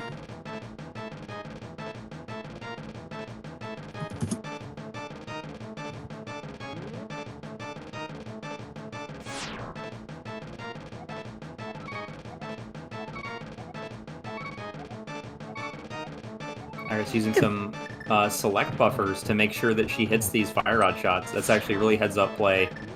Yeah, I've never seen that before. That's pretty cool. Can y'all hear me? Kind of. Yeah, you're a little quiet, but we can hear you. Yeah, you're a little quiet, but we can hear you.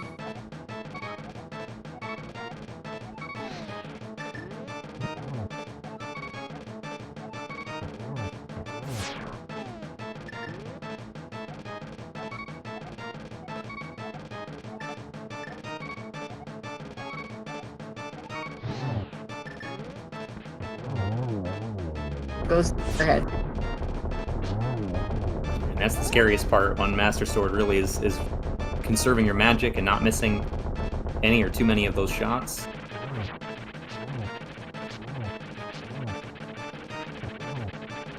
This shouldn't sound very good, but it might be better than what we had before.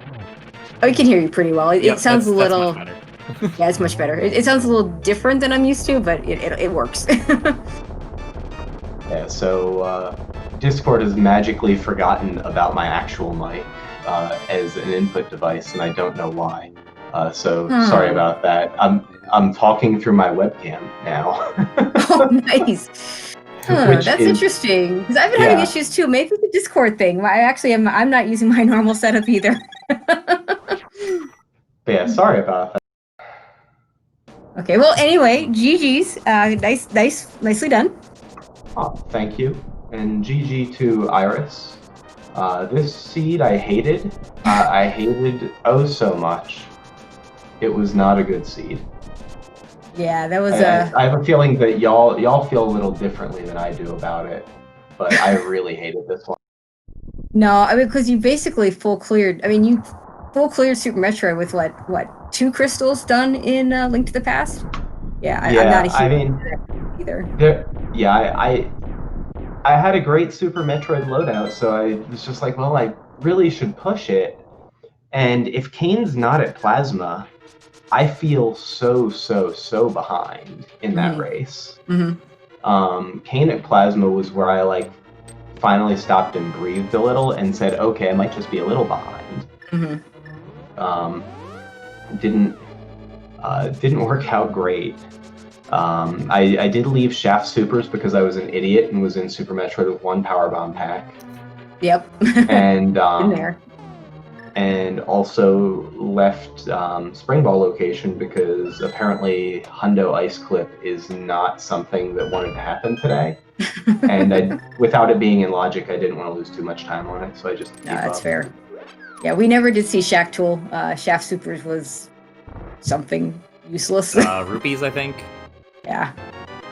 I was real worried about it being my Ice Rod for a while.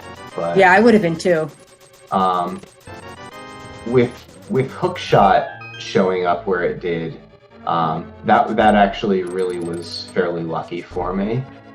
It felt bad, but I was also like, okay, well, this is a thing I can work with. And it wasn't too bad to pivot and route back to Swamp, because otherwise I was headed for Sash Eastern, or really it was Eastern Pod, and then Sash plus Green Pendant. Yep. Was where that route was headed, and I was like, well, completable Crystal Swamp, let's pivot and do that first, and then resume the route. But it worked out. Ice Rod on Argus redeemed the compass map left side.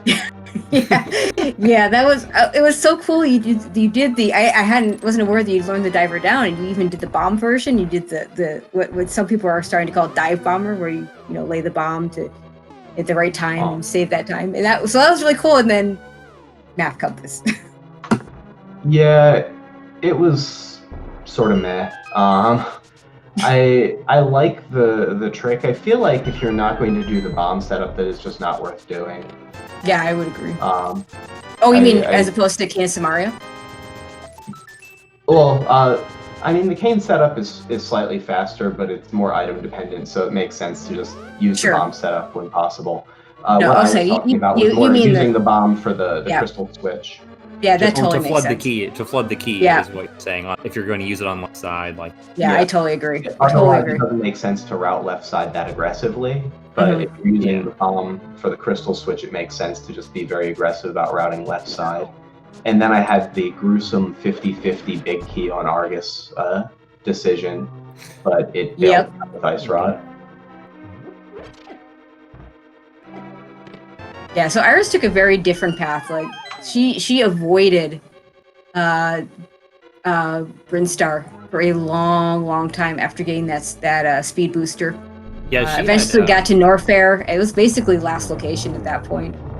She did several crystal dungeons, including, and then did Ice Palace for a pendant and most of Pod. I can see how you get into that. Yeah, especially since she did Front of Escape early to get her hookshot, so that pulled her into Death Mountain early. Yep. Actually, without the mirror, use hookshot and hammer to do Tower of Hera, all of Light and Dark Death Mountain. Yep. To get everything but the space jump.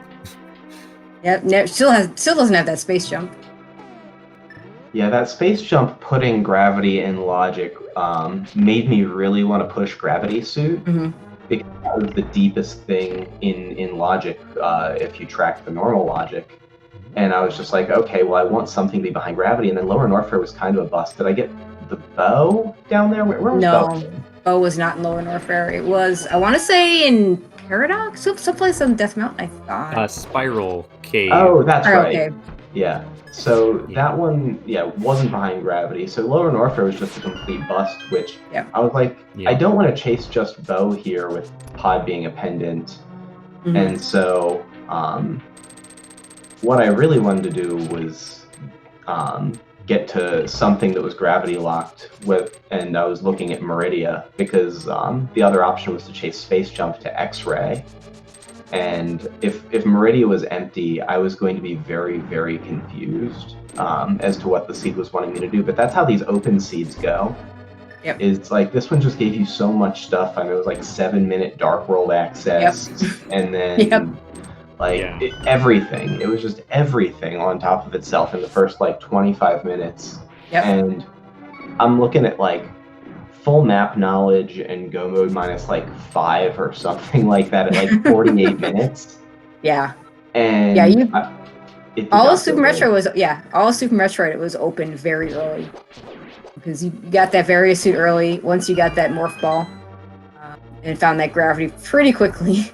So yeah, the whole thing was open because you had Speed Booster even. I guess technically Shackle wasn't open, but... Yeah, Shaq was behind Grapple in the Ganon's Tower, so couldn't have been anything good. Good call to bail on that. The other thing...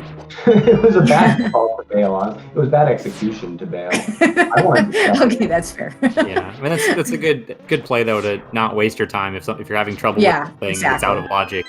It's better just to not beat your head against the wall trying it over and over. So yeah, I agree with that. Good way, keep your composure and get things back on track. Okay, and then reset back the sand pit and just keep rolling. And then the other thing that helped you out, that Iris is, I don't know if she's struggling with it, but she's only got the Master Sword here.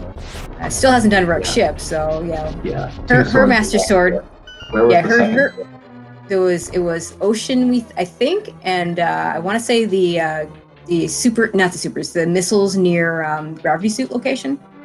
No, her second sword was Pod. Oh yeah, hers was Pod. Is that what you're asking? Yeah, I was asking where the fourth sword was. It was hers was in Pod. That was the only thing Pod had. Hellway. Yeah, I was wondering. Iris said in chat that she had Master Sword and hadn't done Wreck Ship. I was like, there's 2 over in Wreck Ship area. One of which you almost assuredly won't find, but one of which I think is very reasonable to find. Yep. So... yeah, she could have gotten that Ocean one before going into Wreck Ship, but yeah. Obviously, that's not what happened. Well, I doubt that's going to happen at this point, and it won't be. No.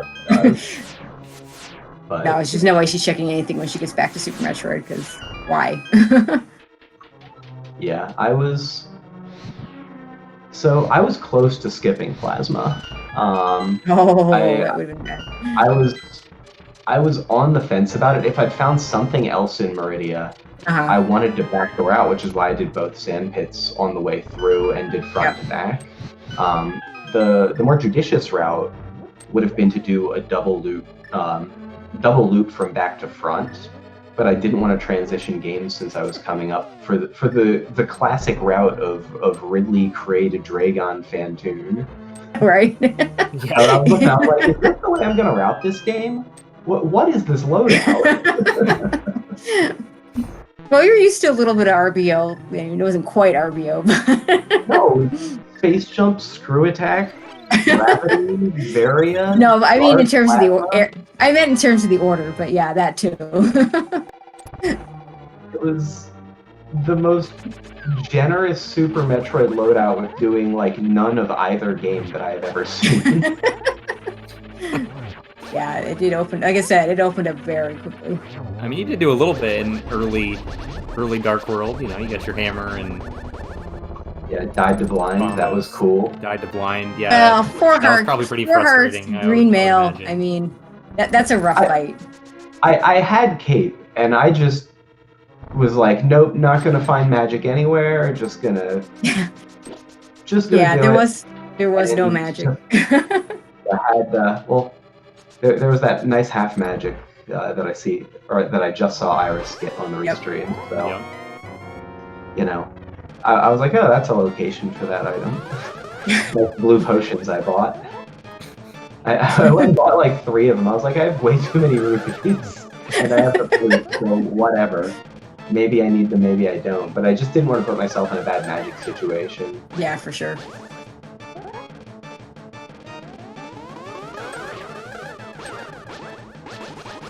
Yeah, for being fast, this seed didn't feel great. I really don't like ones like this.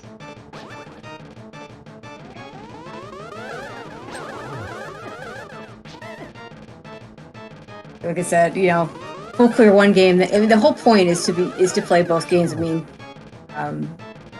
that's why things like Morph Ball and Super Metroid Progression can't be in GT. So you want to be able to go back and forth a little bit. And we've seen quite a few of these since we got to version 11, where it's very one-sided to start with. Yeah, because I mean, I didn't want to go do... So I felt pretty late to Boots, which was one of those things that was like vindicating about having done a lot of Super Metroid early. Mm-hmm. Just because I put Kraid's Lair pretty late. And Kraid's Lair was Boots and something else sweet. Flute. What? Oh, it was there, Flute, yeah. Yep, Flute was there. That's right, Flute was in the wall. I mean, not required, but nice to have. Yeah, actually, neither one of those required, but also both nice to have. Boots technically was with the logic for Desert. You can split the key. Yeah. Right. Yeah. Okay. But yeah. And logically, neither of you did left side or right side of Desert. Nope. Obviously. Doing right side Desert there is just a complete holy crap play. I don't know anyone who's doing right side Desert there, unless they've already been to Kraid's Lair. But right. That would have been... I mean, I guess you could save scum it, but...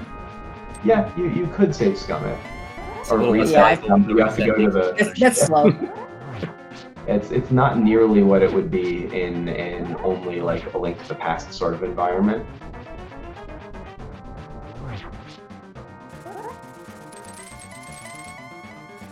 Or multi-world or something. Mm-hmm. Aerith's doing a nice job so far with this Ganon fight. This is the hard part, though. Yeah, she's got 2 fairies. Oh, and nice RNG from Ganon, so she can get these double spins off.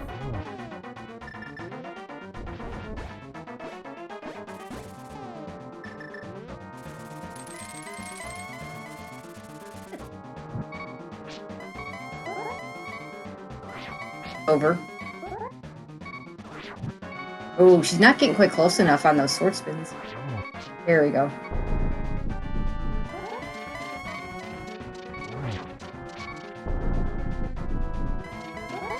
Okay, so let's see.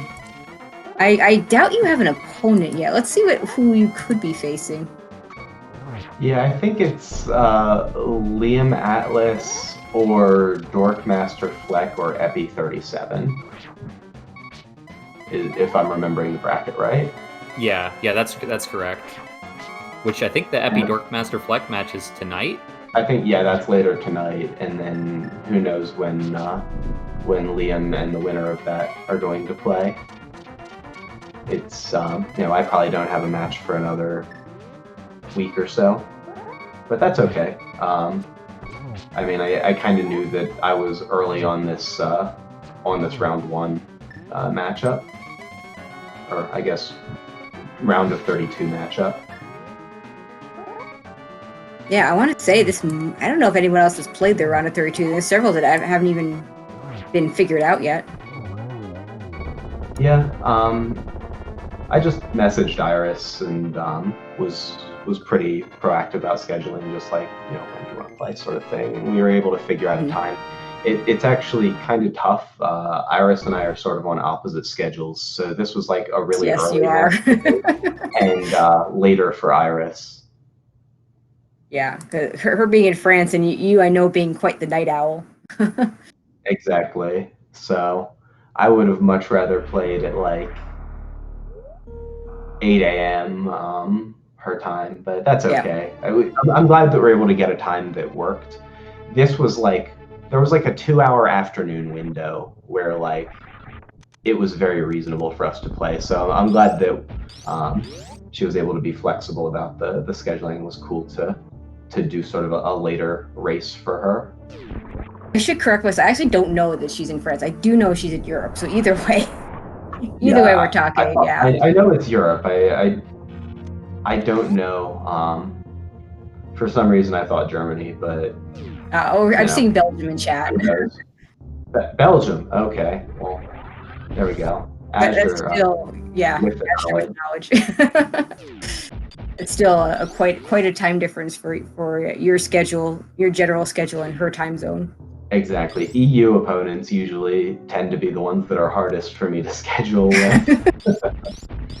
And so I was low-key rooting. I forget who Iris had in round 1 as a matchup. I thought Iris would win that one. I wasn't surprised to see that she did, but I was low-key rooting for the opponent just for the scheduling ease. I was like, it'll be easier to schedule with this person. But no, we found a time, and I'm glad that we did.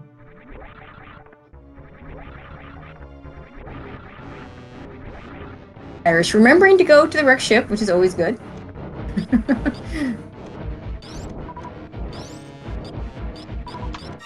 Yeah, unfortunately not going to find either of those swords that were there, but Nope.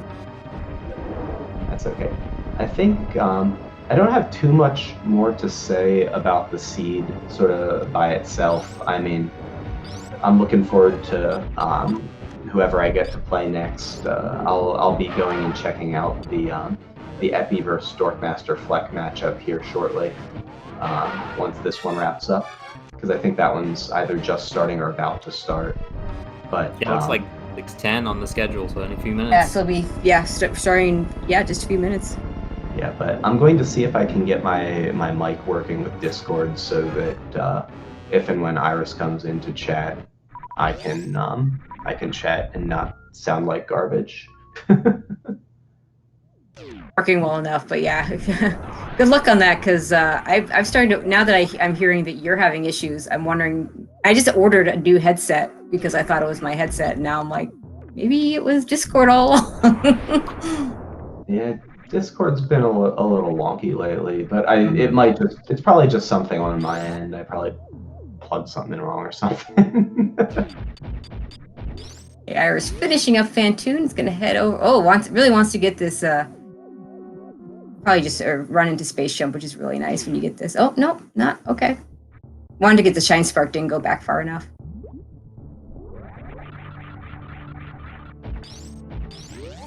Yeah, I'm gonna try and get that mic working, and then I'll stick around.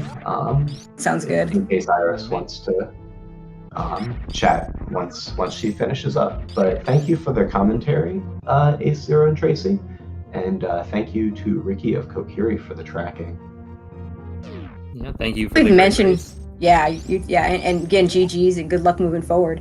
And yeah, thank you for mentioning Ricky doing a great job with the tracking. If you've never tracked before, it's hard work. It's a lot harder than what me and Ace are doing. So yeah, definitely shout outs to Ricky for doing the tracking for us and doing a great job of it. Yeah, most definitely. You don't get to miss item pickups. No. You have to watch everything. No, and not only do you not get to miss item pickups, you get to correct the commentators when they miss the item pickups or mess them up, for which I definitely appreciate, because it's not hard. It's very easy to miss stuff, and the trackers are always on top of it.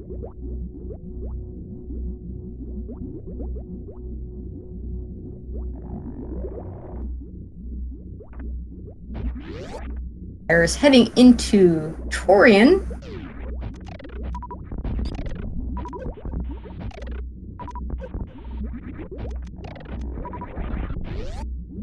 Very good. Metroid's room 1 there.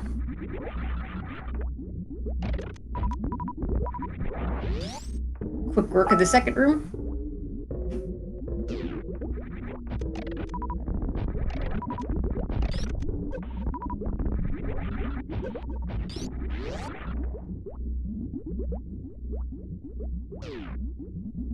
Away, and she's already done with the third one.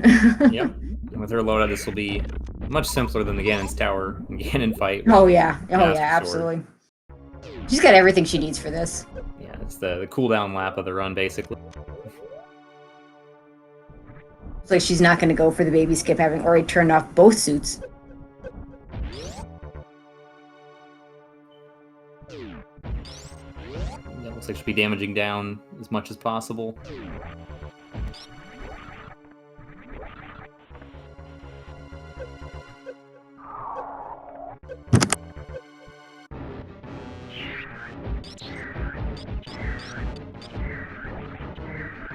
Yeah, this won't take long.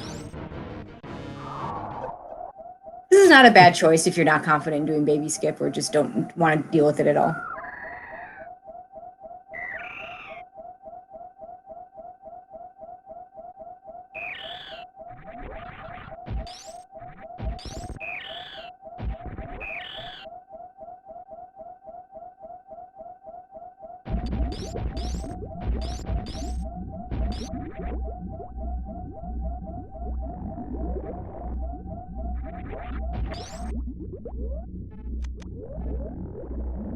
Okay, she turned only the gravity suit back on, which tells me she's going to go for stand-up glitch here.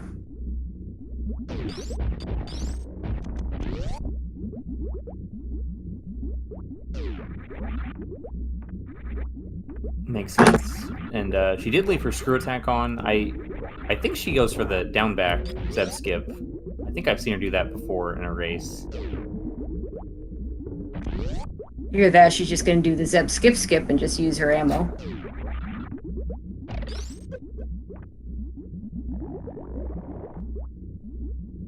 Is going for the down back.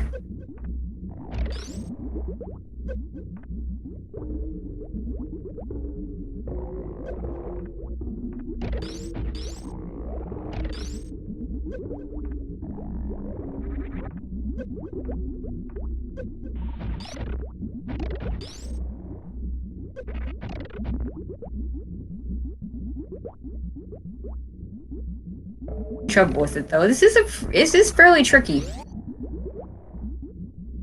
Yeah, and sometimes it's better just to reset the room to get the Rinkas back in Yep. positions you want them in.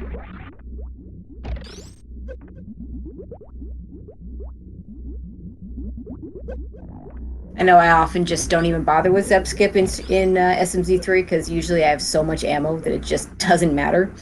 And the real time save on Zeb skip isn't the actual skip itself; it's the not picking up ammo.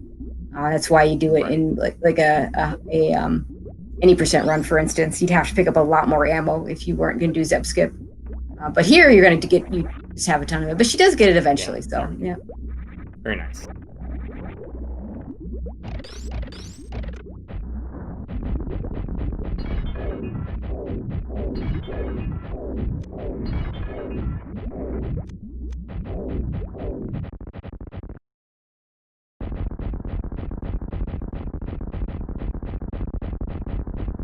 Or it just feels like firing up a whole bunch of missiles. Why not? You gotta get to a nice number.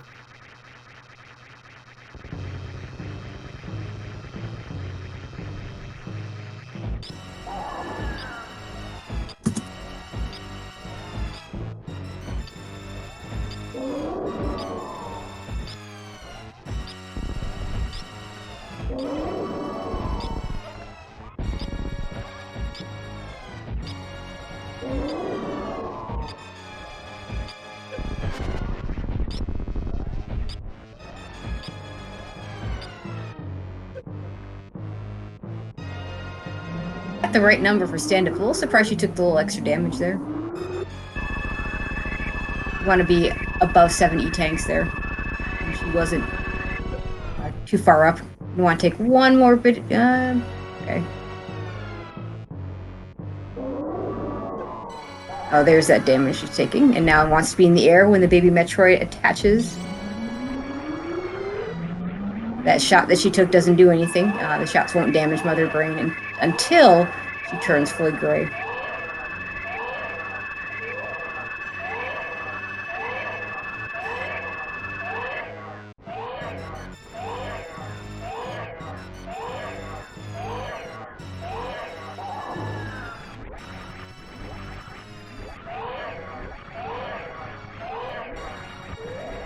And even though Iris got a lot less use out of the X-ray scope than Maniacal did during the run, if she were to mistime these jumps here and get grounded again, she can use the X-ray scope to get back up. It's a nice little safety to have.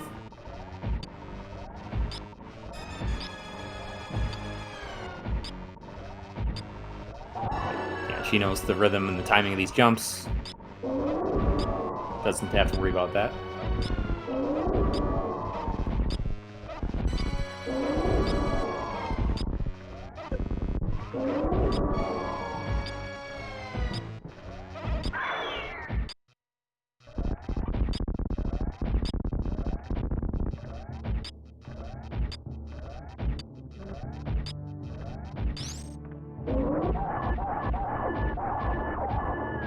A very nice stand-up glitch in the end.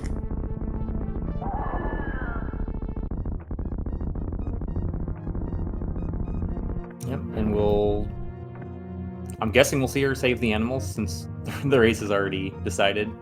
See.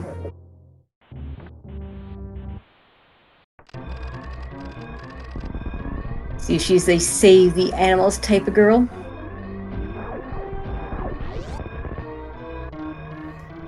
I can't see it yet, but I'm betting she is. I'm pretty sure she mentioned that in an interview for a previous race that if she knows she's already lost, she'll do it. But obviously, for the sake of competition, won't in the lead, which is respectable.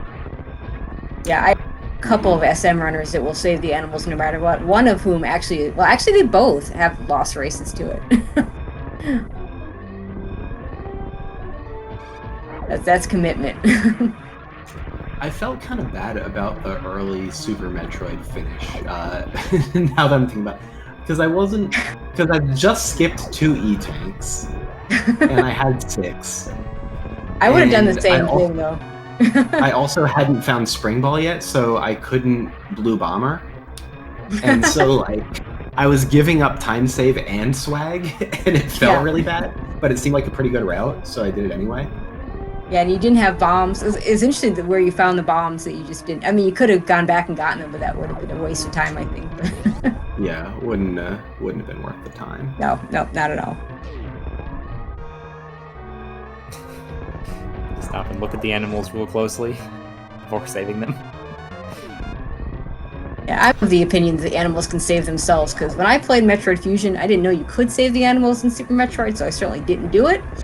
And my fusion worked just fine, so... Yeah, they're smart. They're the ones that teach you some of the tricks. I know, right? Teach you how to shine spark, teach you how to wall jump. They know a lot. Nope. I'm not sure if that was an accident or just a joke at the end of the run, but Iris does finish up. With a Terrible time? 3:06:28. Yeah. Not bad, just over 3 Not bad at all. hours. Yeah, 3.0x on this seed is entirely reasonable. This seed was one of those stupid pick'em seeds where if like could very easily have ended up skipping on front of escape when I did if it wasn't 5-6 crystals. Like say T-Rock was the other 6 crystal. Mm-hmm. Other 5. Yeah. Mm-hmm.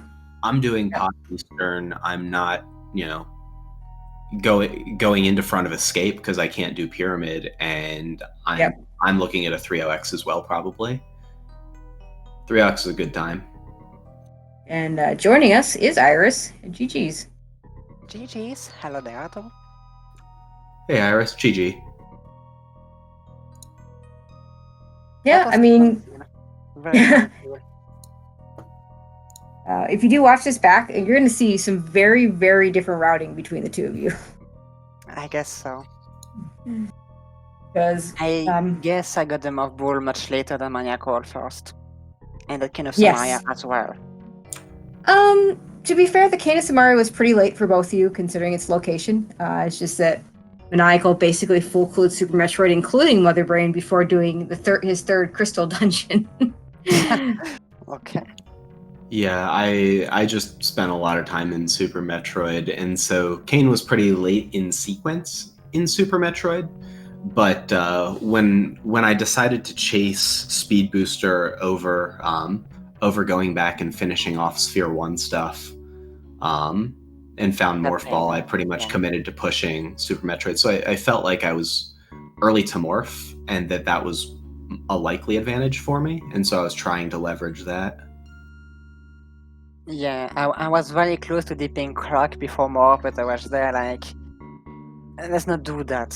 It's not a Varia good was there was nothing there. Varia was a horrifying trap, and if I'd had Lamp or Flute, I would have been on Croc as well, and Bubble Mountain for that matter, before going into Bryn. But just because the Death Mountain access was out of logic for me at the time, I decided to go right for Bryn Star. Actually, was Lamp in the attic of Lucky Ship? Just wild guess like this. It was. ship. It was the left supers. Oh, not diatic, but yeah, it was rocket ship. Sure, then. Yeah, you also missed your swords in that area. There was one in the ocean and one in the missiles near gravity. So. Yeah, those are not cool locations. Not if you're No. finishing with the pass first, they aren't. Yeah, on top of it, it would have been fun if I checked the Titan for whatever reason and got a sword. Could have been fun. Yeah, when you said you were on Master Sword, I was like, well, and you said you hadn't cleared wrecked ship yet. I said either you dipped ocean, which would be weird, or you found a sword that I didn't, which is what happened in Pod. Yeah, it's the pod sword. Yeah. Yeah, unfortunately, that was the big, probably the worst of your time loss was. I mean, Pod at least had that sword for you, so you didn't have to go into wreck ship earlier. But Pod and the ice palace full clear that you did. Yeah, and I was dying several times, so relying on safe strats. Yeah, the A Link to the Past loadout was really kind of bad. That's what pushed me into Super Metroid. Was like it was a bunch of fighter sword, no boots nonsense. I did not even attempt blinds. I was just there like, maybe I can do it sometimes, but it's not a good bet. Yeah, and so I fell off. Won it, so I would have been able to do it. Yeah, I fell off script in blind. I felt pretty confident about it, but holding the sword, I got a spin release instead of canceling, which I still don't fully understand why sometimes you spin and sometimes you don't post, like poking blind. And then like I couldn't get in position for the next hit that I needed, and blind fell off script, and I oopsed it pretty bad. I was on 4 heart green mail at the time, so yeah, it's the timing of when you release the spin. If you release it before like the poking animation finished, it just replaces that with the spin. So just if you wait longer to let go of the button, you'll just get the poke every time. But it's definitely an easy one to do, and unfortunate when you're on such low health. Yeah, so basically you want to hold the poke longer to not get the spin, is what you're saying. That's what I do, at least. Either longer or hold it less long and don't spin at all. Both interesting. I find it easier to hold it longer. Yeah, I'll have to play around with that, because that's something that has kind of been on my mind a few different times, like as it's come up, and clearly it cost me multiple minutes today. And if I just end up on a slightly different route, I mean, that could have been a thing that cost me the race. So yeah, I mean, luckily you had to come back with boots and plenty of health, and there wasn't an item there, so you didn't have to rush back or anything like that. Yeah, although I didn't know what I got from the maiden chest. You may have seen me menu like twice just to verify that I only had one dungeon item. I didn't have a small key, that like I knew what I was doing, but I actually left an item up in Thieves Town on my tracker just in case. In case I did something completely bizarre and like skipped a chest or something. I was pretty sure I hadn't, but I didn't want to go down that way. That's for sure. No, for sure. Yeah, so Iris, I see someone in chat wants to know about your Ice Palace play. I mean, at that point, I mean, you're hoping right now. Thinking about it right now, I'm thinking that I actually went pretty deep in Link to the Past before even deciding I need to do Super Metroid Return Morph. I did not want to do it. I was there like it's gonna be an icy room or something stupid. I wanted to do Green Pendant too, but less items, I guess. I tried to go for item density, and in the end, well, Minstar had it. Yeah, well, to be fair, we've seen Morph Ball in both Pod and Ice Palace. It has happened. Yeah. Yeah. So. Yeah, and it was fully in logic with the number of items that block ice by already having mitts, flippers, hook shot, it was in logic very early hammer. Too. Yeah, that was. In a restart game, I had Morph in Misery Mire. So, yeah, very fun. That I haven't seen. That's pretty crazy. He does in the big chest, completely free. Having a speed booster is where it was in Hype Cave is sort of what pushed me into Super Metroid, because it was deeper in the logic, and the speed checks don't take all that long to knock out, whereas if I was going to chase down bad loadout A Link to the Past, I could have spent another 45 minutes clearing out stuff with like a kind of crappy loadout. Yep. I'm not scared. I'm not scared of the crappy loadout, but that makes total sense. That's true. Yeah, well, it's interesting too that that you two both found, like, so Iris, when you were clearing Link to the Past, you were finding a lot of like power bombs, which would have made Metroid a lot earlier once you got in, and Maniacal found a lot more health. Yep. So like when you finally swapped places, you were both much better equipped for the other game, but just found very different things. It's interesting. Yeah, it was very, very quite a while before Maniacal even got his second power bomb back, and Skirtack would have helped out too, which Iris you got a lot sooner. I think that was in Super Bunny Cave, so pretty far away. Yeah, but you did it pretty early. That hookshot that hookshot pickup into Death Mountain could have been a really big advantage for it, even though it was out of logic to go to Death Mountain. But yeah, that was a big difference maker early on. That could have definitely changed things if Maniacal had left that a little longer at the end. Lamp is one of these items that I totally don't care about. Like, I avoid to break the logic too much. I avoid to break the logic too much, but I don't even consider Lamp to be something. Like, I'm just gonna say, like, it's somewhere else, but I don't need to chase it or something. Yeah. I like to pay attention to the lamp logic because sometimes it gives you a hint on where the flute is. Sometimes, yeah. Because of the way you need one of those two to get to Death Mountain. But yeah, I mean, it's definitely an item that you like to have, but you don't need. Yeah, so I stayed away from going up to Hera until post Fire Rod because I didn't have the hook shot. Since you have hook shot and hammer, that makes the risk of Hera a lot less bad, in a sense of, like, if you can Hera pot, then you can just get around the lamp lock, and so it's a lot less of a deterrent to breaking Death Mountain if you do have the hook shot, whereas I didn't, so I didn't want to break Death Mountain in that way early. I should have saw Lena report. It's just useful. Exactly. It's a nice item. Like, when I saw it, I was like, well, I guess I get this, especially because obviously it didn't have half magic yet, and it makes magic management in GT easier. Oh, you didn't see half magic location? No, I saw it. Yeah.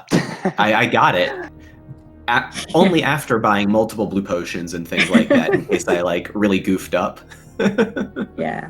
I that half magic. It was like the one chest. I don't know. Did you even check the other 3 chests? It's the one you checked. Is like the one useful item left for you. I checked that. I checked the one in the room with the anti-fairy and the bunny beam, because it's just easy to do that one in sequence of executing the room. But there really wasn't anything that I needed, or, like, really it was like that or the 4th sword. Would have been the only things that could have possibly saved time, and I ended up with, like, the world's most awkward 1-on-1 anyway, so it wouldn't have saved a cycle on Ganon, so I don't know. Yeah.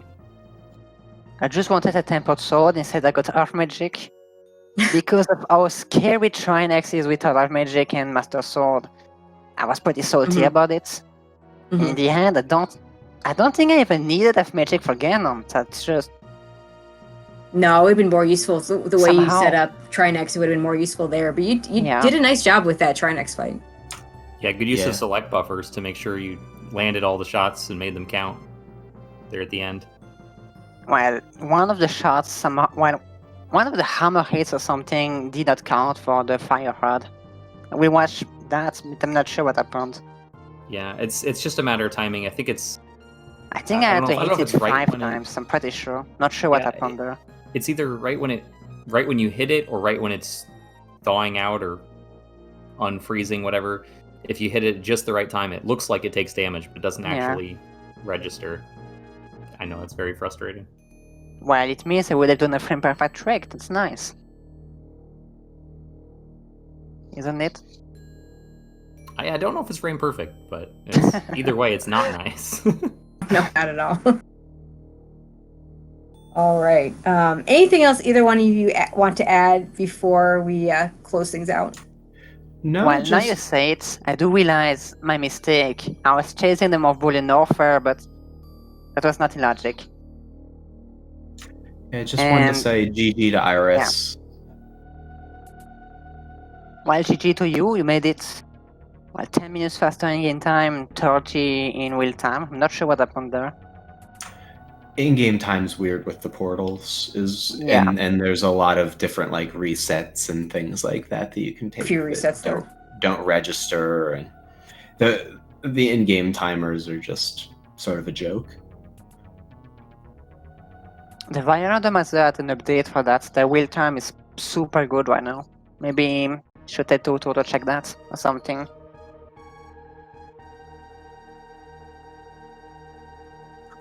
But yeah, that's all I've got to say. So I'll let Iris and Tracy and Ace have the last words. But thanks for having me in. And GG. GG. Yeah, GG's to both of you. Fortunately, Iris will be done in the tournament, but Maniacal will be moving on. Look forward to some good matches in the future. And congratulations on getting this far in the tournament, Iris. So I hope you had a good time. Yeah, I mean, so Maniacal was there like, well, unless I'm very lucky, this is the end. I was right. Some players are better than others. There's nothing wrong with that. GG's. There is another match. We talked about this earlier, going on right now between Dorkmaster Fleck and Epi37. That's over on SpeedGaming 3. And then we have another match tonight. We have two more matches tonight. We have one at 8:10, Silver Rain versus Ivan. And then at 8:40, we have Raikou Rider versus Blandation. So be sure to check those out. Maybe use a little bit of multi-twitch action for the 8 o'clock area games if you like, or check out the VOD afterwards. So yeah, those will be fun. We do have more coming up the rest of the week and more to be scheduled, so keep an eye out on that schedule. I'd like to thank Ace Zero for joining me, Iris and Maniacal for putting on a really nice show, putting on a really good race. Our tracker, Ricky of Kokiri, doing the hard work behind the scenes so we don't have to, we can just talk. All of you in chat land watching, also want to thank our sponsor, Rank 1 Global, for putting up some prize money for this tournament. And I will leave it to Ace to close us out. All right. Yeah, I don't have much to add, but just to echo that, thanks everybody for watching. Thanks to the runners tracker and Tracy for working with me on commentary. It was a lot of fun. And we'll see you on the next one.